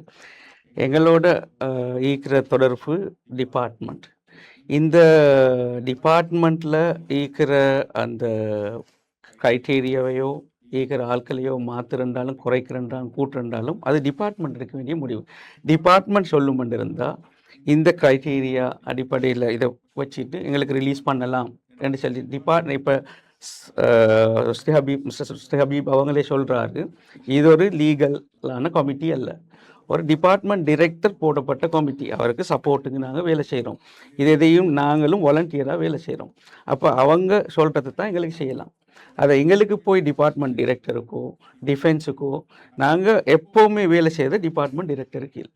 டிபார்ட்மெண்ட் டைரக்டருக்கு சிம்பிளாக நாளைக்கு ஒரு கடிதத்தை போட்டு இன்னும் 4 பேரும் அதிகாரம் இல்லாவிட்ட இந்த பணியை நீங்கள் முன்னெடுத்தீர்கள். எங்களுக்கு அதிகாரம் இல்லை, லீகலி அதிகாரம் இல்லை. ஆனா பணியை முன்னெடுத்த காரணம் முஸ்லீம் சமூகத்துக்கு வர வேண்டிய கிதாபுகள் வந்து சேரணும், குர்ஆன் வந்து சேரணும். இதுவரைக்கும் கொண்டு வந்திருக்கிறோம், கொண்டு வந்ததை பார்க்கணும். கொண்டு வராத ஒரு விஷயத்த, இது மதீனால இருந்து வாரது தலைக்கு மேல, மக்கால இருந்து வாரது தலைக்கு மேல, ஆனா ஏதோ ஒரு வகையில ரூல்ஸ் வயலேட் பண்ணப்பட்டீங்க. அந்த ரூல்ஸை வயலேட் பண்ணப்பட்ட இதெல்லாம் பிரச்சனை வந்ததே ஒழிய இந்த மதீனாலேருந்து வர குர்ஆன்ல அல்ல. ரூல்ஸ் முறை கொண்டு வர ரூல்ஸை வயலேட் பண்ணப்பட்டு கொண்டு வந்ததால தான் இவ்வளோ ஒரு இழுபறியா இருக்குது. இதை ஏற்கனவே நாங்க சொன்ன மாதிரி அவங்க ரூல்ஸ் படி பண்ணியிருந்தா, அதுவும் வெளி தரப்பில் இருந்து ஒரு ஆள் ரூல்ஸை வயலேட் பண்ணியிருந்தா ஏற்றுக்கொள்ளலாம். அந்த நேரத்தில் ஆக்டிவாக இருந்த டிரெக்டர் ஃபைசர் அவருடைய பேருக்கு தான் வந்திக்குது. அவர் ரெக்கமெண்ட் பண்ணாத ஒன்றை அவர் அறிவிட்டாமல் அதுக்கு பின்னால் ஒரு மாதத்துக்கு ஒரு ஷிப்மெண்ட்டை போட்டு கொண்டு வந்த பின்னால் நாங்கள் திரும்ப இதுக்கு முன்னுக்கு பின்னால் மாற்றமாக நாங்கள் செஞ்சால் ஒரு சந்தேக கண்ணில் இதுக்கு பின்னால் வர ஒரு புத்தகத்துக்கு ரெக்கமெண்ட் பண்ணினாலும், மദ്രஸாக்கு வரக்கூடிய ஒரு கிதாபுக்கு ரெக்கமெண்ட் பண்ணாலும் டிஃபென்ஸ் எங்களை ஏற்றுக்கொள்ளுமா? டிஃபென்ஸ் இல்லை. இப்போ அல்லாஹ் ஏற்றுக்கொள்றது அதெல்லாம் நல்ல கதை. மദ്രஸா மாணவர்களுக்கு கிதாபுகள் வரணும். இவ்வளோ காலம் நாங்கள் செஞ்ச பணி அது. இப்போ இந்த குர்ஆன் பிரதிகள் வந்தாலும் வராட்டியும் இங்கே குர்ஆன் ஈக்குது. அப்போ இதை சரியான முறையில் ரூல்ஸை கொண்டு வந்து அல்லது ரிஜெக்ட் பண்ணின பின்னால் மிஸ்டர் ஃபைசர் சாதிகின் ஹாஜியாருக்கு சொல்லியிருக்கலாம், இதுக்கு ரெக்கமெண்டேஷன் இன்னும் கிடைக்கல, ஷிப்மெண்ட்டை போடாதீங்க. நல்லா டாக்குமெண்ட் சொல்லுது, ஷிப்மெண்ட் போட்டது ஒரு மாதத்துக்கு பின்னாலே. அப்போ இதில் ஒரு பிரச்சனை வந்ததால் 350 மதரசாக்களுக்குமான கிதாபுகள் தடைப்படும்ன்றதை நீங்கள் ஏற்றுக்கொள்றீங்களா? இதுவரைக்கும் குர்ஆனோ தர்ஜமோ கொண்டு வரலேன்றா இதுக்கு அர்த்தம். 3,88,000 குர்ஆன்களும் தர்ஜமாக்களும் கொண்டு வரப்பட்டு கட்டார் எம்பசி கூட எங்களோட ரெக்கமெண்டேஷனை எடுத்துத்தான் குர்ஆன் கொண்டு வந்தாங்க. அப்போ எல்லாருக்கும் அதை செய்யலும்னு இருந்தால் இது அரசியல் அரசியலை வச்சு எங்களுக்கு கொண்டு வரலாம்ன்ற ஒரு இதில் கொண்டு வந்து ஒரு இடத்துல மாட்டி கொண்டுட்டு ரிவ்யூ கமிட்டியோட தலையில் பிளேமை போடுறது மிகவும் ஒரு ஏற்றுக்கொள்ள முடியாத ஒரு குற்றச்சாட்டு. தற்போதைய சூழ்நிலை நாங்கள் பழைய விடயங்களை ஒரு பக்கம் வைத்துவிட்டு தற்போது குறிப்பிடுவது இந்த கோரிக்கை உங்களால் ஏற்றுக்கொள்ள முடியாதா? தற்போது இருக்கின்ற சூழ்நிலையை உங்கள் ரிவ்யூ கமிட்டியில் இருக்கின்ற அனைத்து உறுப்பினர்களும் கைச்சாத்திட்டு இது சம்பந்தப்பட்ட ஒரு முடிவுக்கு வருவதற்கான ஏதாவது நோக்கம் எண்ணம் இல்லையா? வெளியில இருக்கிறவங்க இதை பத்தி பேச முன்னால பல தடவைகள் இதை ரிலீஸ் பண்ணுங்க, இதுக்கு பொறுப்பாக நாங்கள் இருக்கிறோம் என்று பல கடிதங்கள் அதை நாங்க பொறுப்படுத்தோம். ஃபுட் நோட்டை போட்ட இது டிபார்ட்மெண்ட்டுக்கு வந்திருக்கிற ஒரு கன்சைன்மெண்ட், டிபார்ட்மெண்ட்டை கஸ்டடிக்கு இதை கொடுங்க. அதுக்கு பின்னால ஃபுட் நோட்டா என் நோட்டா இருந்தா 3வது தரப்போட நாங்கள் பேசுகிறோம். முஸ்லீம் உம்மா என்ற வட்டத்திலிருந்து போய் 3வது தரப்போட பேசுகிறோம். 3வது தரப்புலையும் இது வர வேணும்னு சொல்லி ஒரு டீம் இருக்குது. இது வந்தால் அதை வச்சு அரசியல் செய்கிறதுக்கு இன்னொரு டீம் இருக்குது. இதில் 100% பார்ட்டி பாலிட்டிக்ஸ் இருக்குது. ரிவ்யூக்காக பேசுகிற ஆட்கள் இருக்கிறாங்க. குர்ஆன் விஷயத்தை நான் தான் பேசினன்றதுக்காக பேசின ஆட்கள் இருக்கிறாங்க. ஆனால் இதில் கஷ்டப்பட்ட வாலண்டியர்ஸை கொச்சப்படுத்தி இப்படி நடக்கிறது அல்லாஹ் ஏற்றுக்கொள்ள மாட்டான். இந்த வகையில் இந்த குர்ஆன்களும் தர்ஜமாக்களும் கிதாபுகளும் வரணுமன்றதுக்காக நாங்கள் இவ்வளோ காலம் பாடுபட்ட மாதிரிக்கு புறம் பாடுபடுவோம். எங்களுக்கு நாங்கள் வாலண்டியர்ஸ் இன்னொரு குற்றச்சாட்டு சொல்லப்பட்டுச்சு, எங்களுக்கு பே பண்ணப்பட்ட சட்டத்தண்ணி குறிப்பிட்டதை போன்று, அதாவது ஃபுட் நோட் இல்லாமல் ரிலீஸ் பண்ணுமாறு கூறிவிட்டு அதனை திணைக்களத்துக்கு எடுத்து ஃபுட் நோட்டை அப்படித்தான் சொல்றோம். நான் கடைசியில் ஃபர்ஸ்ட் கடிதமே அப்படித்தான் போட்டோம். இது டிபார்ட்மெண்ட் டிரெக்டருக்கு அதை கொண்டு போய் சேர்க்க பொதுவாக ப்ரோசஸ் அதுதான். டிரெக்டருக்கு தான் நாங்கள் ஒன்றை ரிஜெக்ட் பண்ணினாலும் டிரெக்டருக்கு தான் கொடுப்போம், அலோவ் பண்ணாலும் டிரெக்டர் புத்த சாசனை கொடுப்பார், புத்த சாசனை டிஃபென்ஸுக்கு கொடுப்பாங்க. டிஃபென்ஸ் தான் அதுக்கு கிளியரன்ஸ் கொடுத்து கஸ்டம்ஸுக்கு போகும். அந்த வகையில் முழு பொறுப்பும் டிபார்ட்மெண்ட்டுக்கு இருக்குது. நாங்கள் கடைசியாக சொல்லியிருக்கிறோம், 3-4 கடிதம் போட்டோம். ஒன்று ஃபோர்ஜரி டாக்குமெண்ட் சம்மந்தமாக கொடுத்திருக்கிறோம், இன்னொன்று நாங்கள் வாலண்டியராக ஒர்க் பண்ணுறோம், வெளியில் சொல்கிறாங்க நாங்கள் காசு எடுத்தோன்னு சொல்லி. அதனால் டிபார்ட்மெண்ட்டில் இப்படி ஒரு சேக்குலரும் இல்லை காசு கொடுக்கறதுக்கு. ஒரு 2-3 மந்த் ட்ரை பண்ணினார் காசு கொடுக்க, அது கூட அவர் சேக்குலரில் இல்லைன்னு சொல்லி மாற்றிட்டார். 3வது டிபார்ட்மெண்ட் நான் என்ன சொல்லிட்டு வந்தேன், இந்த இதை திரும்ப எடுக்கிறேன்னு சொன்னீங்கன்னா டிபார்ட்மெண்ட்டுக்கு நீங்கள் ஃபுல்லாக அதை கன்சைன்மெண்ட்டை டிபார்ட்மெண்ட்டை கஸ்டடி கொண்டு வாங்க. நாங்கள் அதுக்கு முழு பொறுப்பாக இருந்து எண்ணோட்டை போடுவோம், ஃபுட் நோட் போட இல்லாட்டி அல்லது பார்கோடை போடுவோம், போட்டு நாங்கள் வெளியில் கொண்டு வரதுக்கான வழியை பார்ப்போம். இதுதான் நாங்கள் அதான் பேசிட்டீங்க. நாங்கள் இன்று முக்கியமான ஒரு விடயம் சம்பந்தமாக ஆராய்ந்தோம், நீண்ட நேரம் உரையாடினோம். மக்களுக்கு தெளிவான விளக்கத்தை வழங்க வேண்டும் என்ற நோக்கத்தில் தான் நாங்கள் இந்த நிகழ்ச்சியை ஏற்பாடு செய்தோம். குறிப்பாக பலருக்கு பல சந்தேகங்கள் இருக்கலாம், ஆனால் சந்தேகங்களுக்கு முற்றுப்புள்ளி வைத்துவிட்டு நாங்கள் இறுதியாக குறிப்பிட்டதை போன்று தற்பொழுது முடக்கப்பட்டிருக்கின்ற அந்த அல் குர்ஆன் மொழிபெயர்ப்பு பிரதிகளை வெளியே கொண்டு வருவதுதான் அனைவருடைய நோக்கமாக இருக்கின்றது. அதன் அடிப்படையில் தான் பலரும் பணியாற்றுகின்றார்கள். அதற்காக பணியாற்றிக் கொண்டிருக்கின்ற இருவரை தான் நாங்கள் நிகழ்ச்சிக்கு அழைத்திருந்தோம். இவருடைய அழைப்பை ஏற்று இந்த நிகழ்ச்சியில் கலந்து கொண்ட ரிவ்யூ கமிட்டியுடைய உறுப்பினர் அஷேக் டாக்டர் அஸ்வர் அசாம் அவர்களுக்கு மனப்பூர்வ நன்றிகள். ஜஸாக்கல்லாஹு ஹைர். அதே போன்று சிரேஷ்ட சட்டத்தரணி கிருஷ்ண ஹபீப், ஜஸாக்கல்லாஹு ஹைர். இந்த நிகழ்ச்சியில் கலந்து கொண்டமைக்காக இறுதியாக மக்களுக்கு கூற வேண்டிய ஒரு விடயம் தான், இந்த விடயத்திலே பல சந்தேகங்கள் இருக்கின்றன. நாங்கள் பல்வேறு விடயங்கள் சம்பந்தமாக பேசுகின்றோம். எவ்வாறாக இருந்தாலும் அல்லாஹ்வுடைய கலாம் அதனுடைய மொழிபெயர்ப்புகளை நாங்கள் வெளியே கொண்டு வர வேண்டும். அதற்கான முயற்சியில் முஸ்லிம் சமூகத்தில் இருக்கின்ற முக்கிய உறுப்பினர்கள் பணியாற்றிக் கொண்டிருக்கின்றார்கள். அது விரைவில் இடம்பெற வேண்டும் என்று துஆ பிரார்த்தனையோடு நிகழ்ச்சி நிறைவு செய்து கொள்கின்றோம். இன்ஷா அல்லாஹ் மற்றும் ஒரு நிகழ்ச்சியில் சந்திப்போம். அஸ்ஸலாமு அலைக்கும் வரஹ்மத்துல்லாஹி வபரகாத்துஹு. அஸ்ஸலாமு அலைக்கும் வரஹ்மத்துல்லாஹி.